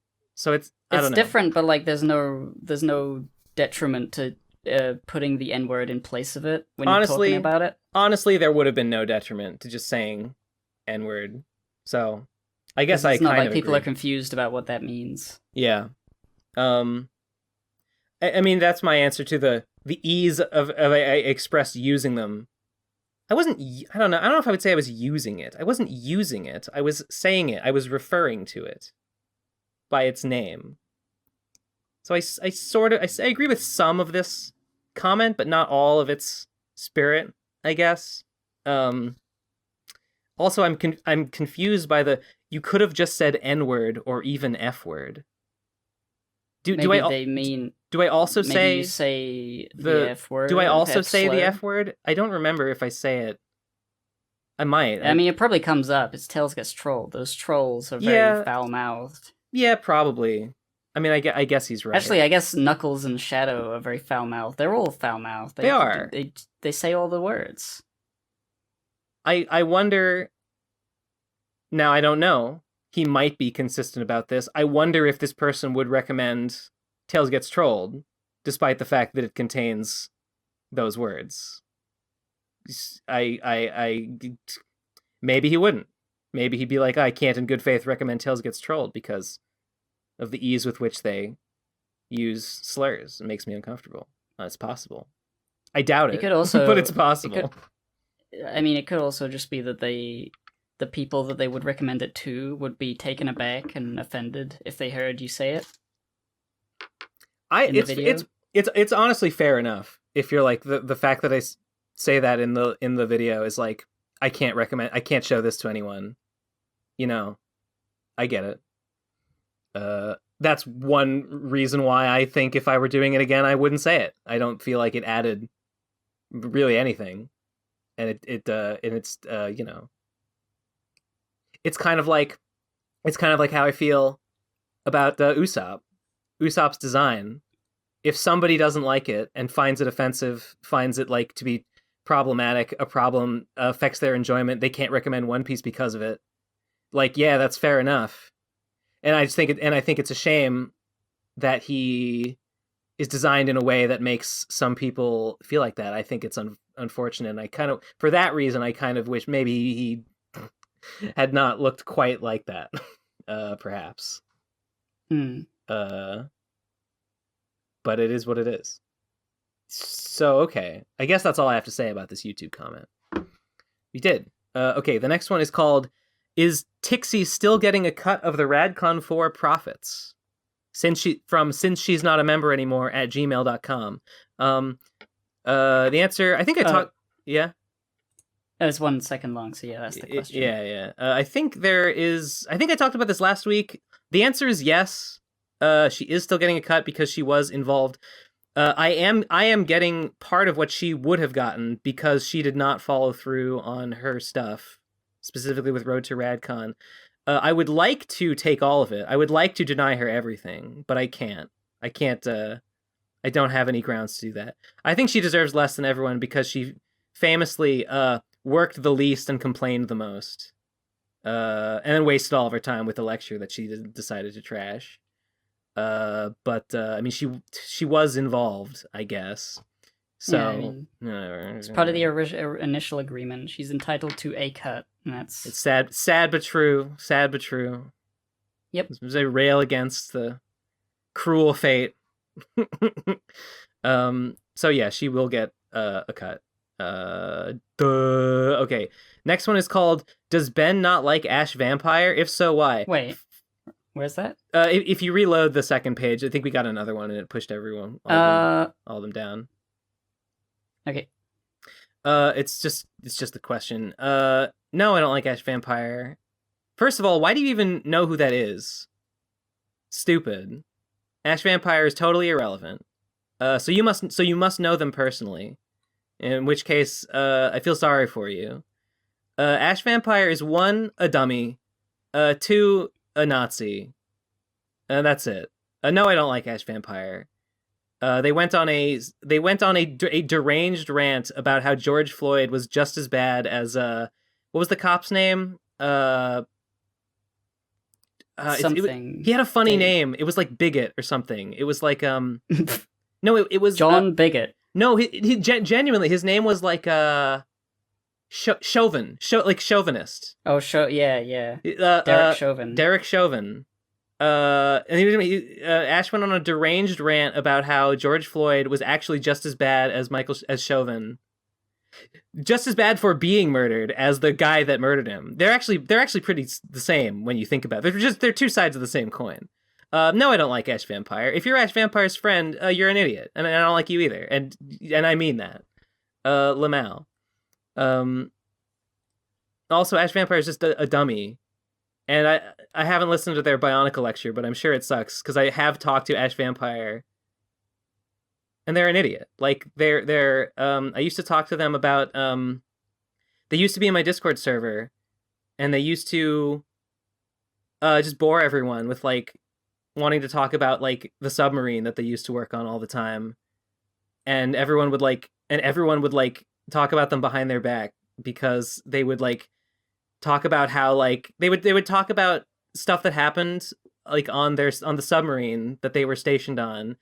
And they would describe like unfair things that were done to them, or like things like, oh yeah, you know, the rules are like the system's designed to fuck you over, you know, when you do this, and like it's really obvious that like they're just an asshole and nobody likes them, and that's why like people were like, that's why they would get in trouble for things that other people didn't get in trouble for, like vaping on the submarine. They were like, oh, you know, they just had it out for me because of my controversial opinions or whatever. But they were obviously just an asshole that nobody liked. And like vaping on the submarine, yeah, other people got away with it, and they didn't get away with it. They got discharged for it. The reason just because nobody likes you, because you're just a dick. And that's it. So no, I don't like Ash Vampire. Good question. Great question. Do you have anything to say about that? I mean, I agree that they don't seem like a nice person because of the George Floyd thing that I do remember reading. I think it was in like May's Discord when she had that, or maybe she still does. She wrote it in text in the Maze Discord, and then on their stream, she read it out loud. She read it out loud in a stream with Glink, and May and Glink were like, very interesting. Yeah, sounds good. Yeah, so I have no reason to defend them at all. I don't really care about them. I hate them. And then that was the time. That was the time, and I'll just briefly remind everyone, that was the time that in response I went ballistic. I went ballistic in the call on the stream. Called them all. I genuinely don't even remember what I called them. I condemned them in the strongest possible terms, and then immediately afterwards, Trixie DM'd me to say, You're just mad that you don't get to fuck May like I do. You're just mad. You're just mad and you need to have sex like me. It's a famous interaction. A famous At this interaction. I mean, it's famous to me. The moment when I think I knew that actually Trixie's not a good person. Maybe I don't like them. Anyway, next one is called Ben's Weekly Reminder. Play Deltarune Chapter 2. No! I will eventually. Maybe when Chapter 3 comes out, I'll finally play Chapter 2. But you won't comb through Chapter 2 enough. Alright, I still gotta go back and fight Jevil. I never fought Jevil in Chapter 1. No! Yeah. I mean, Jevil's really difficult. He's really difficult, but I like games that are hard. I like games that are hard. Like Demon Souls. What's the Devil May Cry but part? No, wait. What was he? I forget the lyrics there. I don't remember that many of the lyrics. I like games that are hard, like part 1 and 3. 2 is easy, and it sucks. I like games that are tough. Right. I forget what game he was talking about, though. It was Devil May Cry for sure. Yeah. Yeah, for sure. Devil May Cry 2 sucks.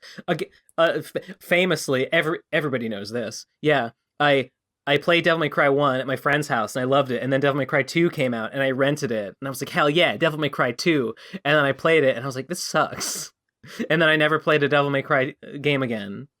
But then every other Devil May Cry was like fine and good. That's not true. I think I did play some of 4, and it was good. But they're not really my favorite.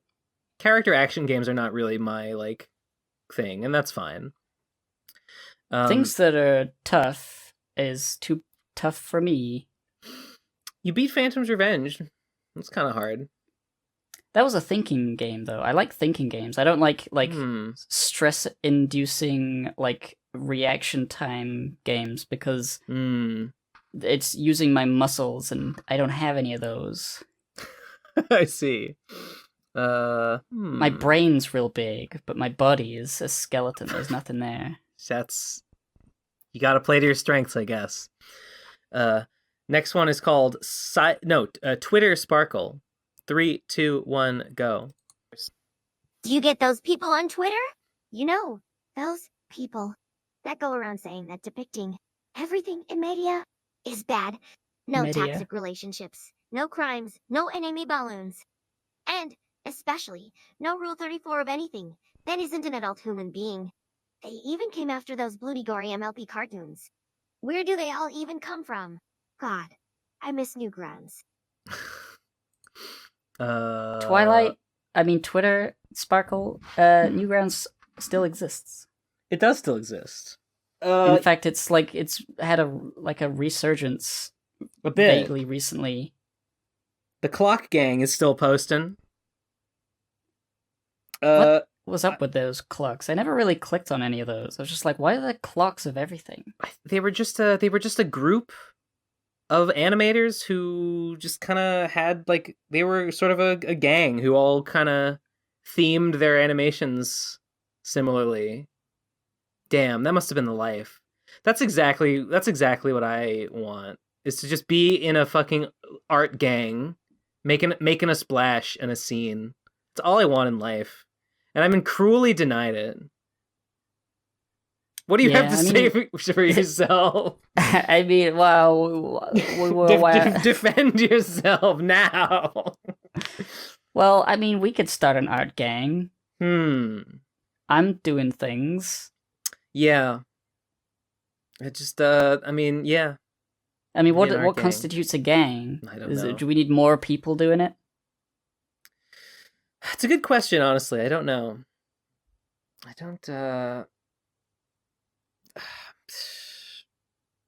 can't answer. I'm sorry. I don't have one. But it's something to think about. But we'll be a gang.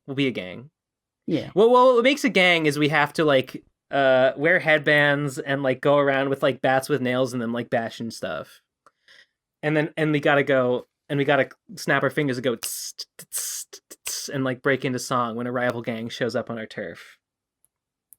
Oh, yeah. Those are the two criteria, and I was we're thinking more of slacking like them an both. Italian mobster gang with Oh, like sure. violin cases.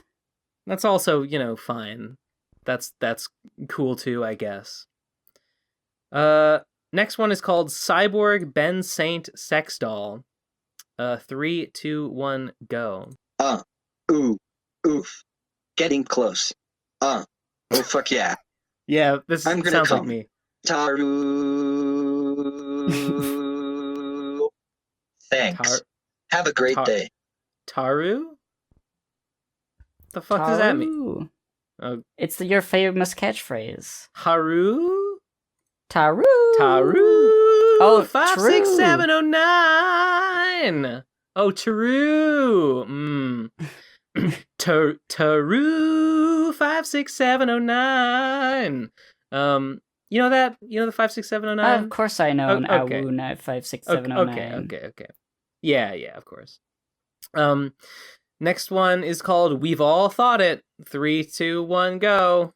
Do you ever, look at someone and think, how the fuck were you the winning sperm? Sure. I look at myself in the mirror like that. There you go. I don't know. I don't really think of sperm when I look at a person. It's not the first thing I think of. Sure. Okay. Anyway, next one is all right. Well, there's an Imgur album link, so let me check that out real quick. What? Okay. Wait.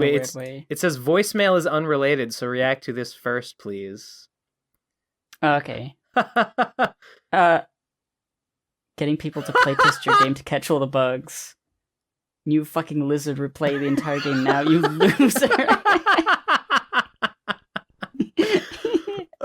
New fucking lizard. I mean, it's just I was just gonna say it's just true. It's true. It's Why would you get people to playtest it when they could play like? You just put a lizard in. Just put a lizard in, and there you go. Free playtest.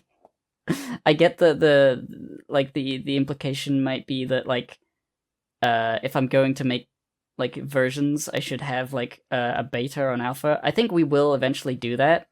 For if we make a Kickstarter, there'll be an alpha where we can people can access it before the full game is out. But for the demo, we only wanted to make one other patch. Yeah. To solve some things. This is not an ongoing thing, but I agree emphatically with this meme template, and I will download it and use it. Thank you for that. Actually, yeah, this is good.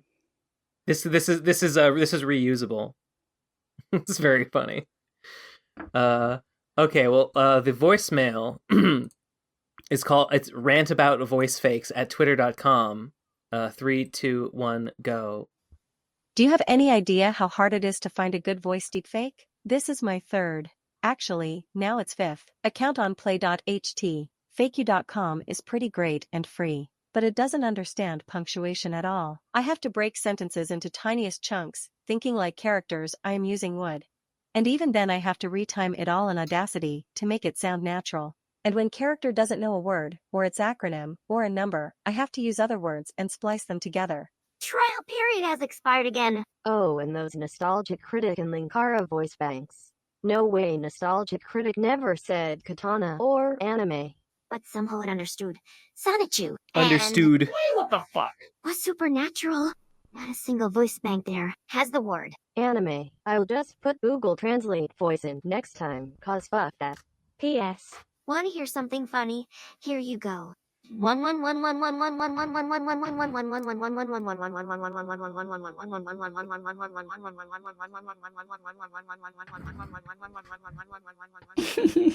was pretty funny. That was, yeah, I like that. The computer interprets that a sentence filled with ones would go in that direction specifically is amusing. What do you mean by that direction? Well, the pitch would change. You go one, and speed up. It makes me wonder. And then it would settle into a loop at the end.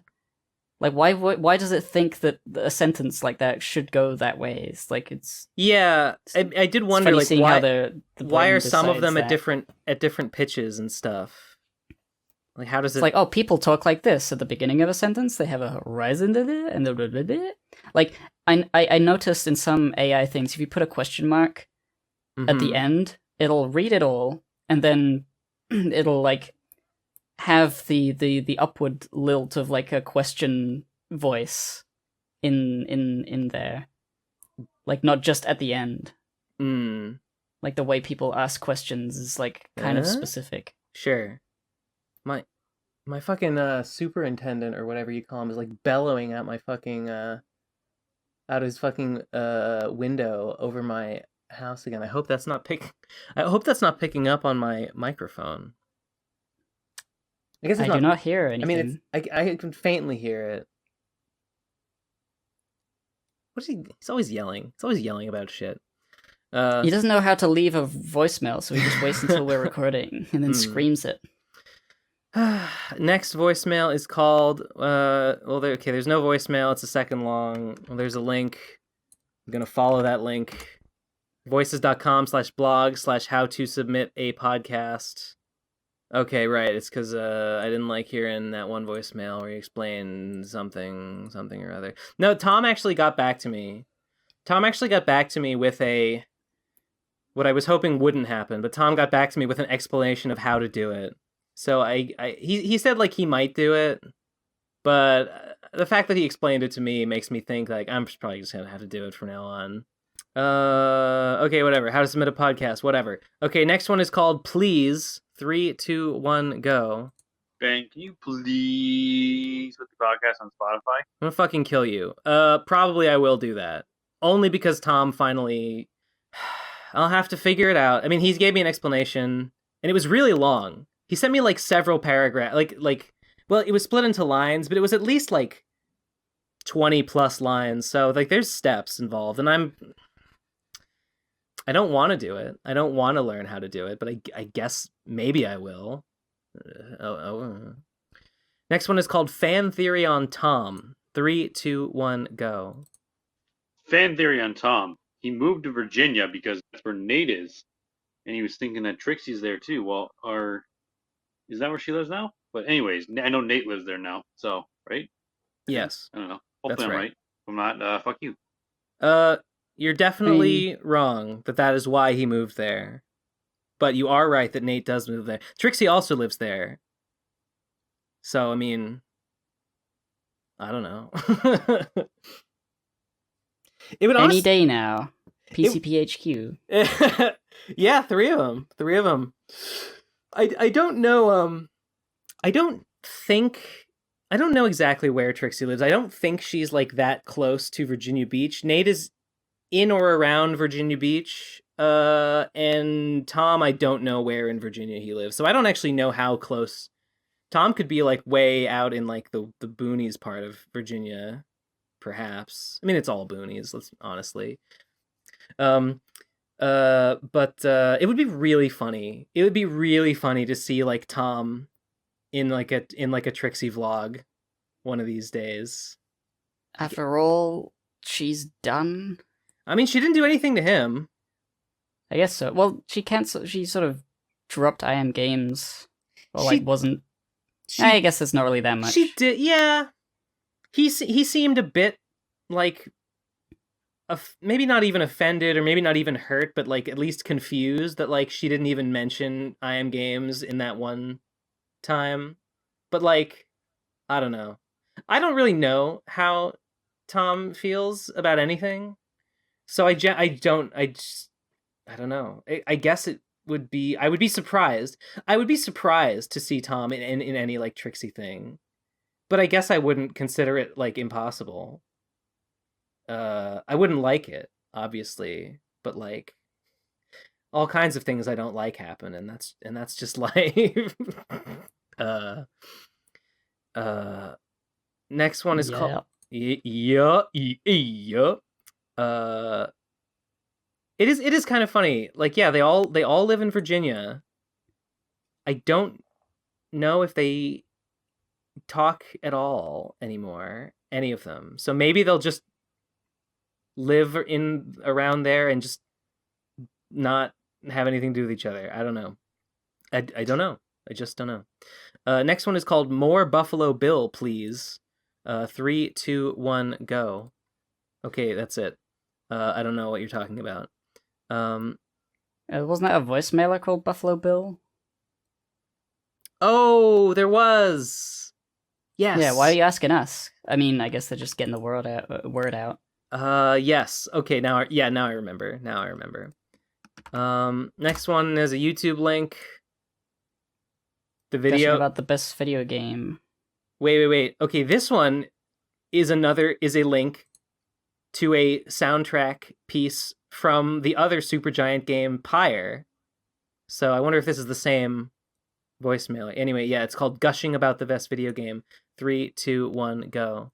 You brought up Pyre by Supergiant Games on the last podcast, and holy shit, No. yes, Pyre is so fucking good, and people need to play it, actually. So, like, the objective is to play Magic Basketball to free your party members from exile. Success means you have to periodically get rid of your highest level characters, so you have to plan your leveling around that. But if you lose, you don't get to try again. You just keep going, and one of the other teams gets to be freed from exile instead. A lot of the time, these teams are really great, too, so you might even want to intentionally throw some of your matches for their sake. As a result, the narrative is focused more on the modular storylines of each character and how they interact with each other, and in the end, you can read about every single ally and enemy to see where they ended up in their relationships with the other characters. There's this huge net of interactions that can be wildly different depending on how you play, and it's so fucking good. This is also not mentioning that the soundtrack is god tier. Never to Return and especially In the Flame are probably my favorite songs from any of the Supergiant games. Yeah, I watched a video about all the Supergiant games, and Pyre seems very weird, but that guy, I don't remember who it was, honestly, but he really liked Pyre, and it seems interesting. And it's just really funny that we had another voicemailer send in a YouTube link to a Transistor game being like, I haven't played Pyre, but you gotta play Transistor. And this person is like just you gotta play Pyre. Here's another YouTube video about how the music is good. I guess I might give him a shot. Maybe I'm still working on Hades. I've got I think what I'm working on now is like boosting all my relationships with all the characters, because I think that's gonna unlock like post game story content. So I'm working on that. Okay, next I got the credits and all. I got the you beat the game, but that's not the end. There's more to do after you beat it until you have to beat it like in certain ways to get the like ending, which is the credits. But then there's still more stuff after the credits. So that's where I'm at right now. Next one is called Nikolai for Voice Grail, please at gmail.com. I mean, he did die. He did die, but dying doesn't mean voice grail necessarily. I don't know. Do we feel that Nikolai made substantial contributions to the PCP culture? I feel like Nikolai was alright. Yeah. I don't think he's voice grail. I don't know if he's voice grail. I'm sorry, Nikolai. Rest in peace. Rest in peace in hell. Because you're not getting the voice grail, buddy. Next one is called this one is called I Know How Much Cybershell Likes These. 3, 2, 1, go. I'm so sorry, but Cybershell is not present at the moment, but I will pass along your message for him. We'll forward these. Yeah, well, to his agent. Next one is called Ben Stop Listening. 3, 2, 1, go. Okay, good. I heard it in your voice last week. You want to talk about the One Piece stuff. So, without spoiling, what are your feelings? Are you in the this is cool camp? Are you in the wait and see what Oda does camp? Are you loving it? Are you bad and wrong? I don't think you're bad and wrong, but you could be. But yeah, don't spoil it for Ben. He'll never expect Sanji's giant dildo foot. I have been not fully spoiled, but I know something about what has transpired. What do you know? I know. Okay, what I think I know is that something has been revealed about the gum fruit that has changed. Like the gum fruit has some capability that has like changed everything. Is what I'm picking up from the of the discourse I've heard. It's something like that, yeah. Okay. Personally, this is the sort of thing I would have loved to talk about on a podcast, but like I don't have like that anymore. Yeah. And it feels I don't really. You're not part of the gang. Not part of the gang. You're not part of the cool art gang. You're not part of the scene. You're not making waves in the scene anymore. I'm sorry. You just can't have it. That's how I feel. That's how I feel all the time. Welcome to my dark, twisted mind. Right. So, without spoiling too much of anything, I find that it's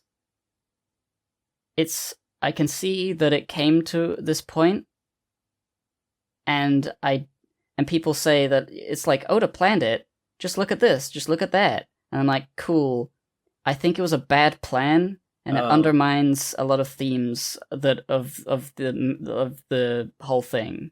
But I don't know exactly where they're going with it. It's just the way it was revealed does not leave a lot to the imagination, and I don't like what I saw. I'm not that into it. Sounds like this guy would call you. Sorry, this individual whose gender I am not aware of. Trying to be whatever. This person thinks you're bad and wrong.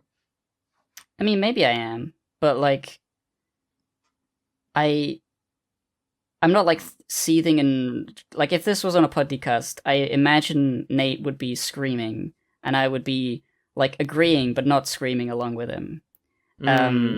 It's one of those like I don't like. There's parts about it I like the visuals, like the sort of like it's I mean it's a problem that I've had for a while, ever since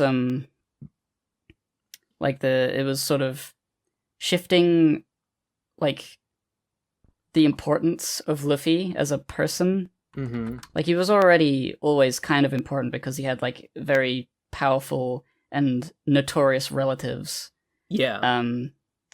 But like he himself is just like he was a kid who ate a fruit and then like out of happenstance and then was like had a rough childhood fighting and wanted to become a pirate.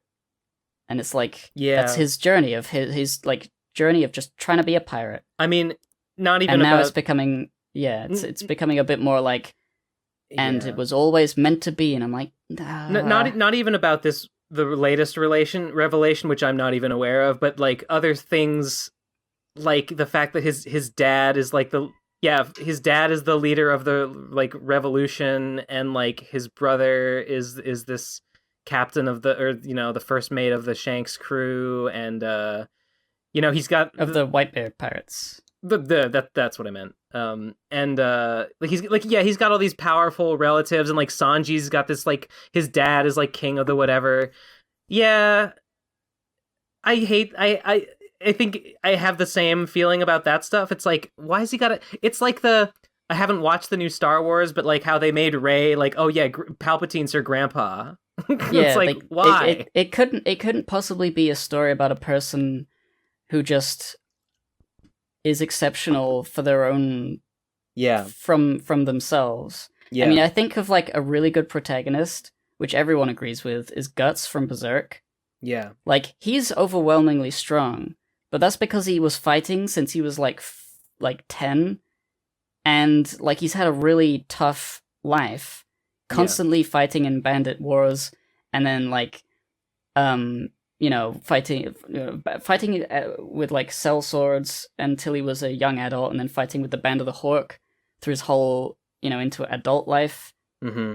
And then after, like, the big thing happened, he was fighting, like, demons. And he's fueled by rage and hate, and it's like, he wasn't anyone special. Yeah. Like, he was just some kid who got roped into this stuff, and it's like, it could have happened to a different person. Mm-hmm. And yeah, it's like, exactly. the more times the agency is taken away from the protagonist and put onto a special advantage that they had the whole time, the less I can relate to that protagonist, the less I can really feel like I'm rooting for them. It's not that I don't root for Luffy anymore. It's not like that drastic. It's not like the end of like my enjoyment of One Piece. But it is a bit of like a It's one of those sorts of feelings. Mm-hmm. I mean, I think I said this about My Hero Academia. When I thought the initial premise was interesting, and then I found out because it was like, oh, a guy with no powers in a world of people with powers, and then it's like, oh, well, actually, no, he kind of just gets the best power. Actually, it's like, okay, that's fine. All right, that's fine. I'm not interested anymore. The best character in Naruto was Rock Lee because it was really compelling. It was really compelling that he's this.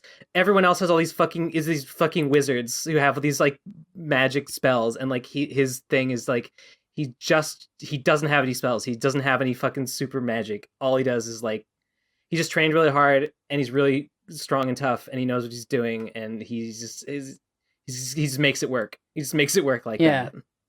It's more compelling. It is compelling. There's a part near the end where like there's a very dangerous fight going on, and Rock Lee has to like open like the gates, and he opens too many. He's like putting himself at risk. Yeah, and it's sort of like the unfortunate reality of him not being a main character. That like he can't rise to the heights that Naruto can rise. Yeah. Even if he tries his hardest, but he will still try his hardest anyway, and I think he wins that fight with the help of Guy. Mm-hmm. I can't remember exactly what was going on. I remember him opening the chakra gates. I did see that part. Yeah, and it's like, despite everything, despite all of his hard work, he cannot be main character. Yeah. And it's sad, but it's like, it's cool that he still has an optimistic like viewpoint on that, and he's going to try his best. It's sad, anyway. but like he's still, at the end of the day, you can look. It's like, well, he's still accomplished a lot. Like it's still like incredible how far he made it. Yeah, and it's like, wow, I love Rock Lee. He's so cool. He's so great. But yeah, and that's the sort of the thing. I feel like this is true for a lot of media, where like the main character is the chosen one, and blah blah blah. Whatever, they've got the main character syndrome where they're just sort of uninteresting. You kind of know what's going on with them, and then you fall in love with like the side character or like the anti-hero or someone else. They're your favorite. You know what was a really great twist though? I complained a second ago about like Sanji being sort of an important guy for an important family. I really liked though that he's like, he's from this litter of like clone experiment children that all are like superhumans, but he's like the one failure that like didn't get superhuman power, but he just like is strong anyway. Because because One Piece rules. Just, I don't know. Oda used to say stuff in SBSs that's just like, in One Piece, just if you have a strong will, it just makes you strong, and just these characters just have so much will to accomplish their dreams that they just are powerful. And it's like, yeah, you know what? That's all the explanation I need for why a character is powerful and strong and accomplishes what they're set out to do. They just want it bad enough. Yeah. I mean, that gets you most of the way there. No. I mean, I agree, but like, Huh? Wait. Doesn't matter. Don't worry about it. I can't tell if you're being like sarcastic. I'm being coy because I don't want to spoil anything. Anything about One Piece? Yeah. Okay. You know what? I am curious. I am pretty curious what everyone's talking about with this latest something or other. In the grandest scheme of things, it's not like a deal breaker. Like I said, it's not gonna make me stop reading. Sure. I'm sure it's still gonna be like my favorite manga ever. Yeah. It's just like the further they push the whole like chosen one angle, the less I enjoy seeing what happens. Yeah, I feel you. I the, feel the you, more dog. the less viscerally I feel the triumphs, even though I know like he's doing his best. Yeah. That was that voicemail. I agree. Okay, yeah. All right, we got like 7 more. All right. Next one is Slime Times Weekend Update 5.0. Here we go. 3, 2, 1, go. Hello, gangsters and gangstas. Welcome back to the Slime Times Weekend Gangsta, Update. This girl installment version. leaves your dear reporter with some based news and some difficult news.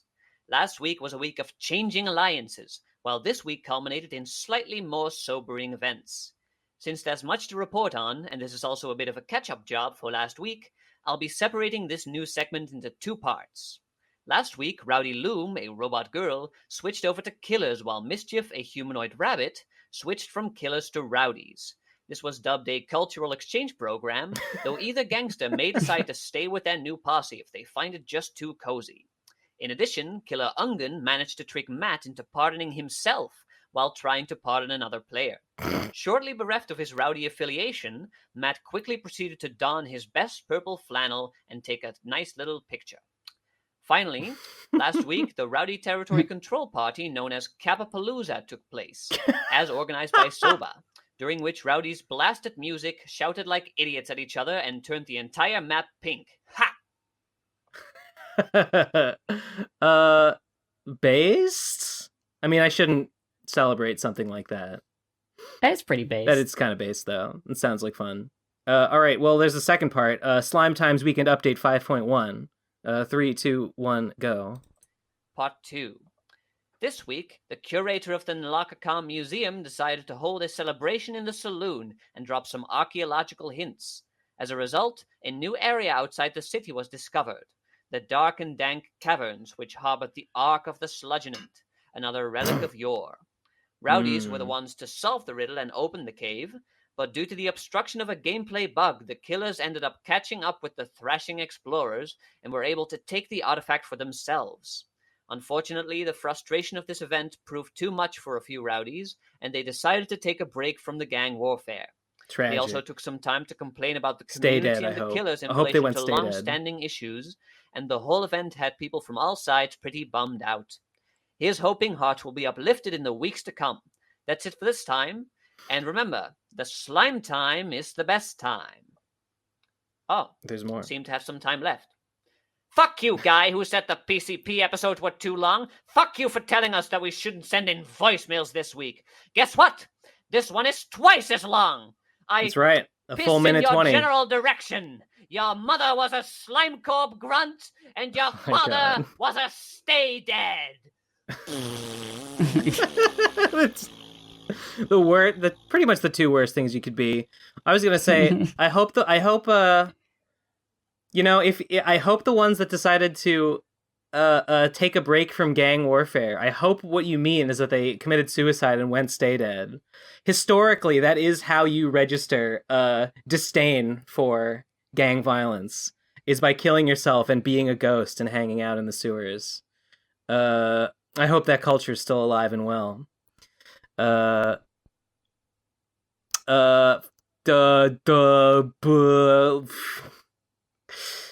the movie never ends. It goes on and on and on and on. Okay, next one is called Prince Isolation BTWs, a question answered.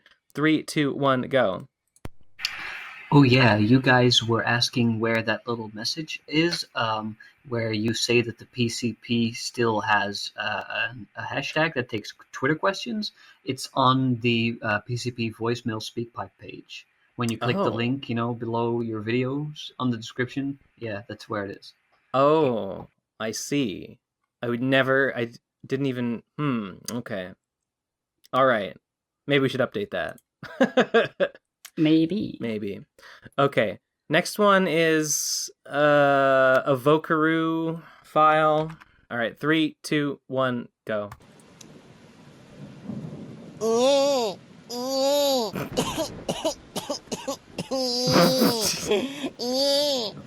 my god, my baby's about to say his first word. Come here, mate, look at it. Oh, it's Ethan. Oh. You big. What did he say? She? Bap you bip? What? That you yeah? I couldn't hear it. Stupid baby. Stupid baby. That's barely. Speak English. You... What are you, foreign? You babies, freak. Can't understand you. Give me a fucking break. Anyway, there's an image. Oh, actually, I'm not sure if this is. I think this is unrelated. Yeah, the next voicemail is an image. That's the girl who thinks Phantom Horn is a trans allegory. Has changed a major feature of his body in a way that made him happier. Mm-hmm. Trans colors. There they are. Yeah. Has a dead name. But what's Phantom Horn's dead name? You know it. Is it Phantom Horn? No. I don't remember. You don't remember his family name. Oh. Fuck. It was something like the dad is like, wait, is it Standard? It is Standard, yeah. Okay. They're the Standard family. So he's just a Standard guy until he changed his last Well, name to Horn. His full name was Substandard. Lol. Imagine being like born and your parents call you Substandard. Well, he was meant to make sandwiches at the deli. That was his destiny. But he decided that he had a higher calling in life. It's funny who names the pony. Like it would have been you would have been a baby, a little filly. He doesn't know that he doesn't have a cutie mark about Subways. I think it might have been a like Digibrony like theory, or maybe it wasn't even Digibrony. Maybe it was some other one. But someone had a theory that like a pony's name can change if like their cutie mark. That like a pony can change their name when they get their cutie mark, and that would explain why some ponies are like have like weirdly on the nose. You know, I mean, it's names. the only way you could explain that, really. Yeah. So it was according to that theory, their family runs like a deli, and Sub was their dad was like this son is gonna make the sandwiches, and so he called him Substandard, and yeah, I mean that's it. That's the joke. So yes, owns at least one katana. Is the next thing. I guess that's a trans. I don't have a real katana, but I do have a fake one in the corner, little wooden one. I have a couple. I guess I'm not trans, but I have a couple shinai. I have the bamboo training swords. That's like pretty close. That should count for something. That means I'm an ally. That's a non-binary sword, I think. Oh yeah. Well. Oh well. Oops. Oops. Former MLP fan. Do they mean like Phantom Horn? Yeah, I mean he canonically, he had a YouTube channel where he reviewed My Little Pony the show.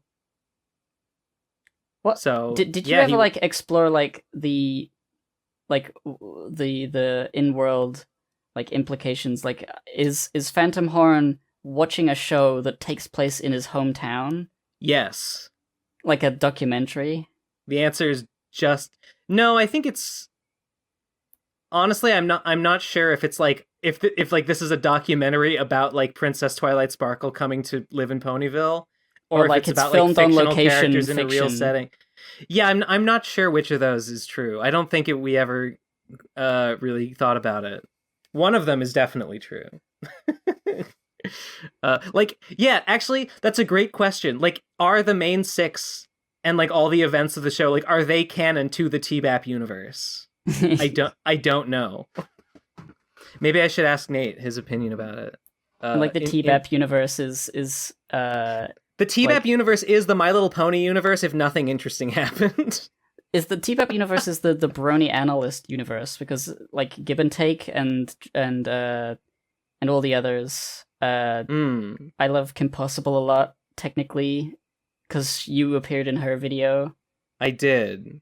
Yes. Everything's connected. Dr. Wolf is part of that universe. It is all connected. Yeah, well, so I think that the most sensible thing is that they're actresses, and they play like a show. Like, what if our world was cool? The show. That's kind of like what real shows are like. I suppose so. What if our world was cool?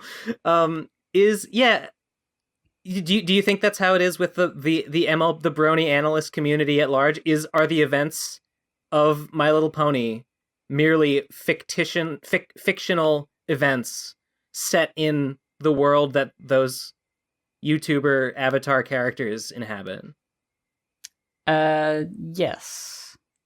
Then I guess that's how it is for TBAP too. Yeah, I mean, makes sense to me. Honestly, now I wonder if there's an answer to this among like the Rift Cafe. I wonder if the Rift Cafe exists anymore.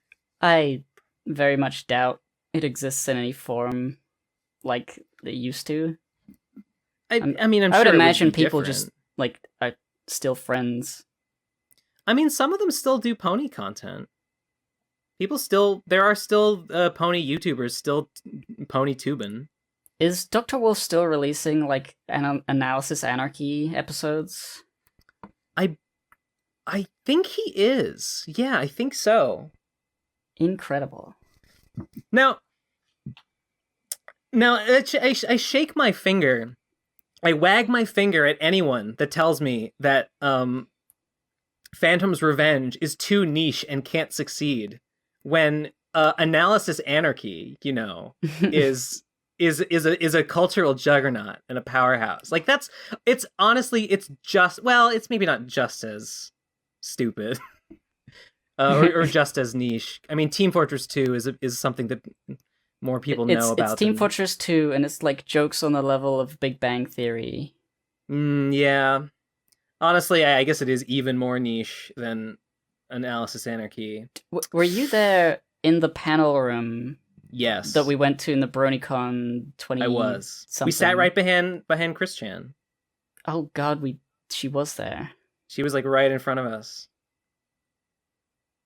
What? Yeah. What a time to be alive. It was. They were good times. Anyway. Rest of this image. Yeah. So former MLP fan, and Lakakam equals found family. I suppose that's true. Yep, for sure. Transitioned from pony to slime pony. That is true. The ultimate HRT is slime. You're probably not wrong at all. That's it literally alters your DNA. Yeah, there's no. You're just right. You're just right about that. Slime has an E in it. Coincidence? I don't. Oh, lol. Like estrogen? Much like estrogen, yeah. And epic communist. Epic communist. It's a classic trans character trait. Now, I'm not sure how much of this is tongue in cheek, but I mean, I'll just say that Phantom is. This isn't a stretch at all. Phantom is explicitly, honestly, originally sort of a cruel mockery.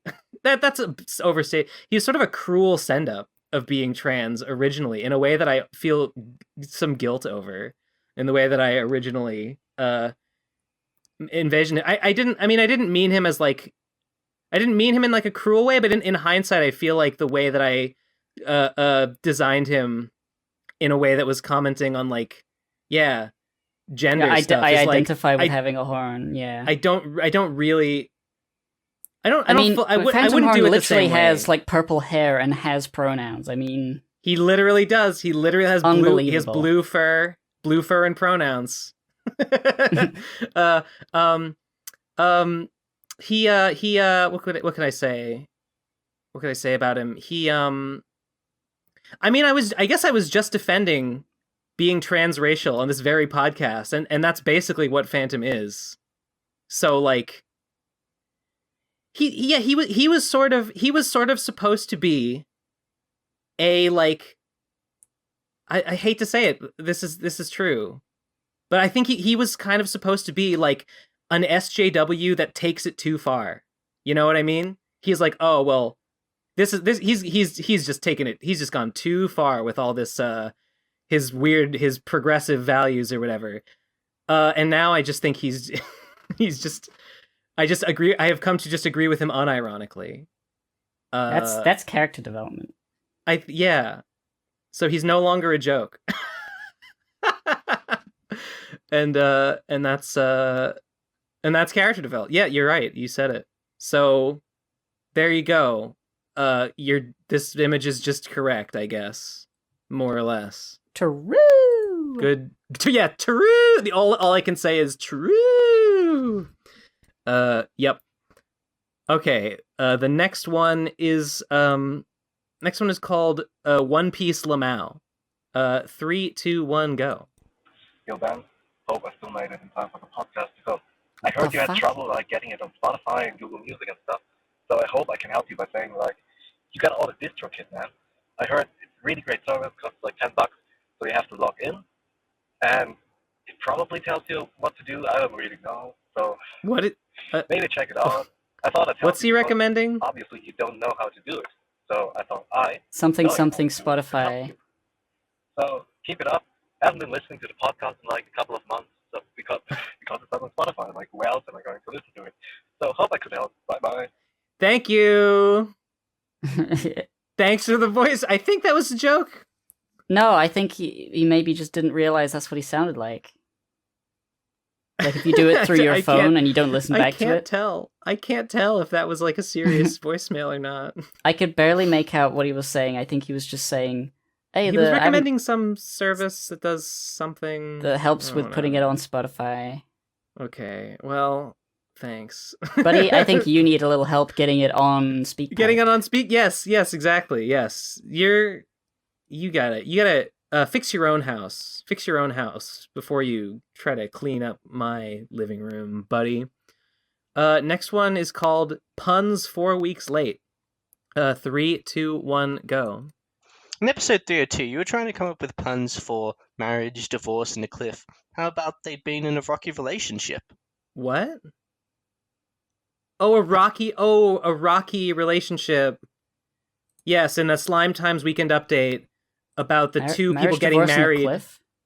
Yeah, two people got married and then they shoved each other off cliffs and died. So a rocky relationship, they died on the rocks. Oh. Yeah, I think that works. I don't recall that. Maybe I wasn't on that one. I remember. So yeah, you know what? This is better than anything I came up with. I would say I would give this a solid B+. And that's at least a passing grade. I think that's it. Is that the last one? Yeah, that's our last voicemail. Yep. There we go. We did it. Hooray! All right. I feel like I had some insights to share on this episode. Glad I got to talk about Phantom a little bit. Glad I got to talk about my views on transracialism and saying the N-word on this episode. That's pretty based.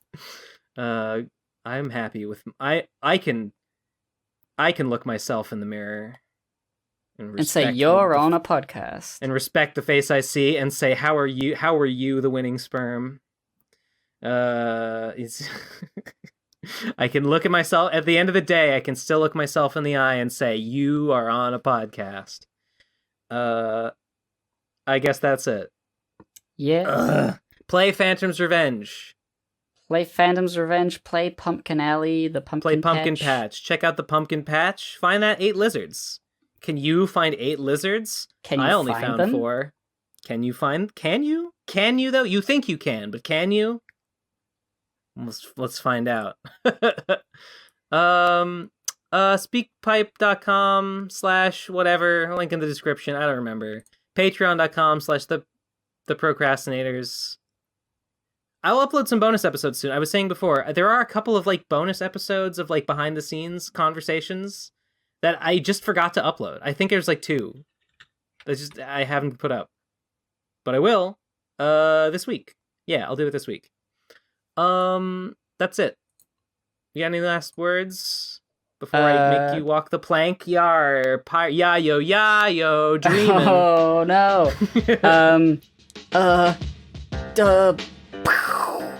I just got shot and I'm dead.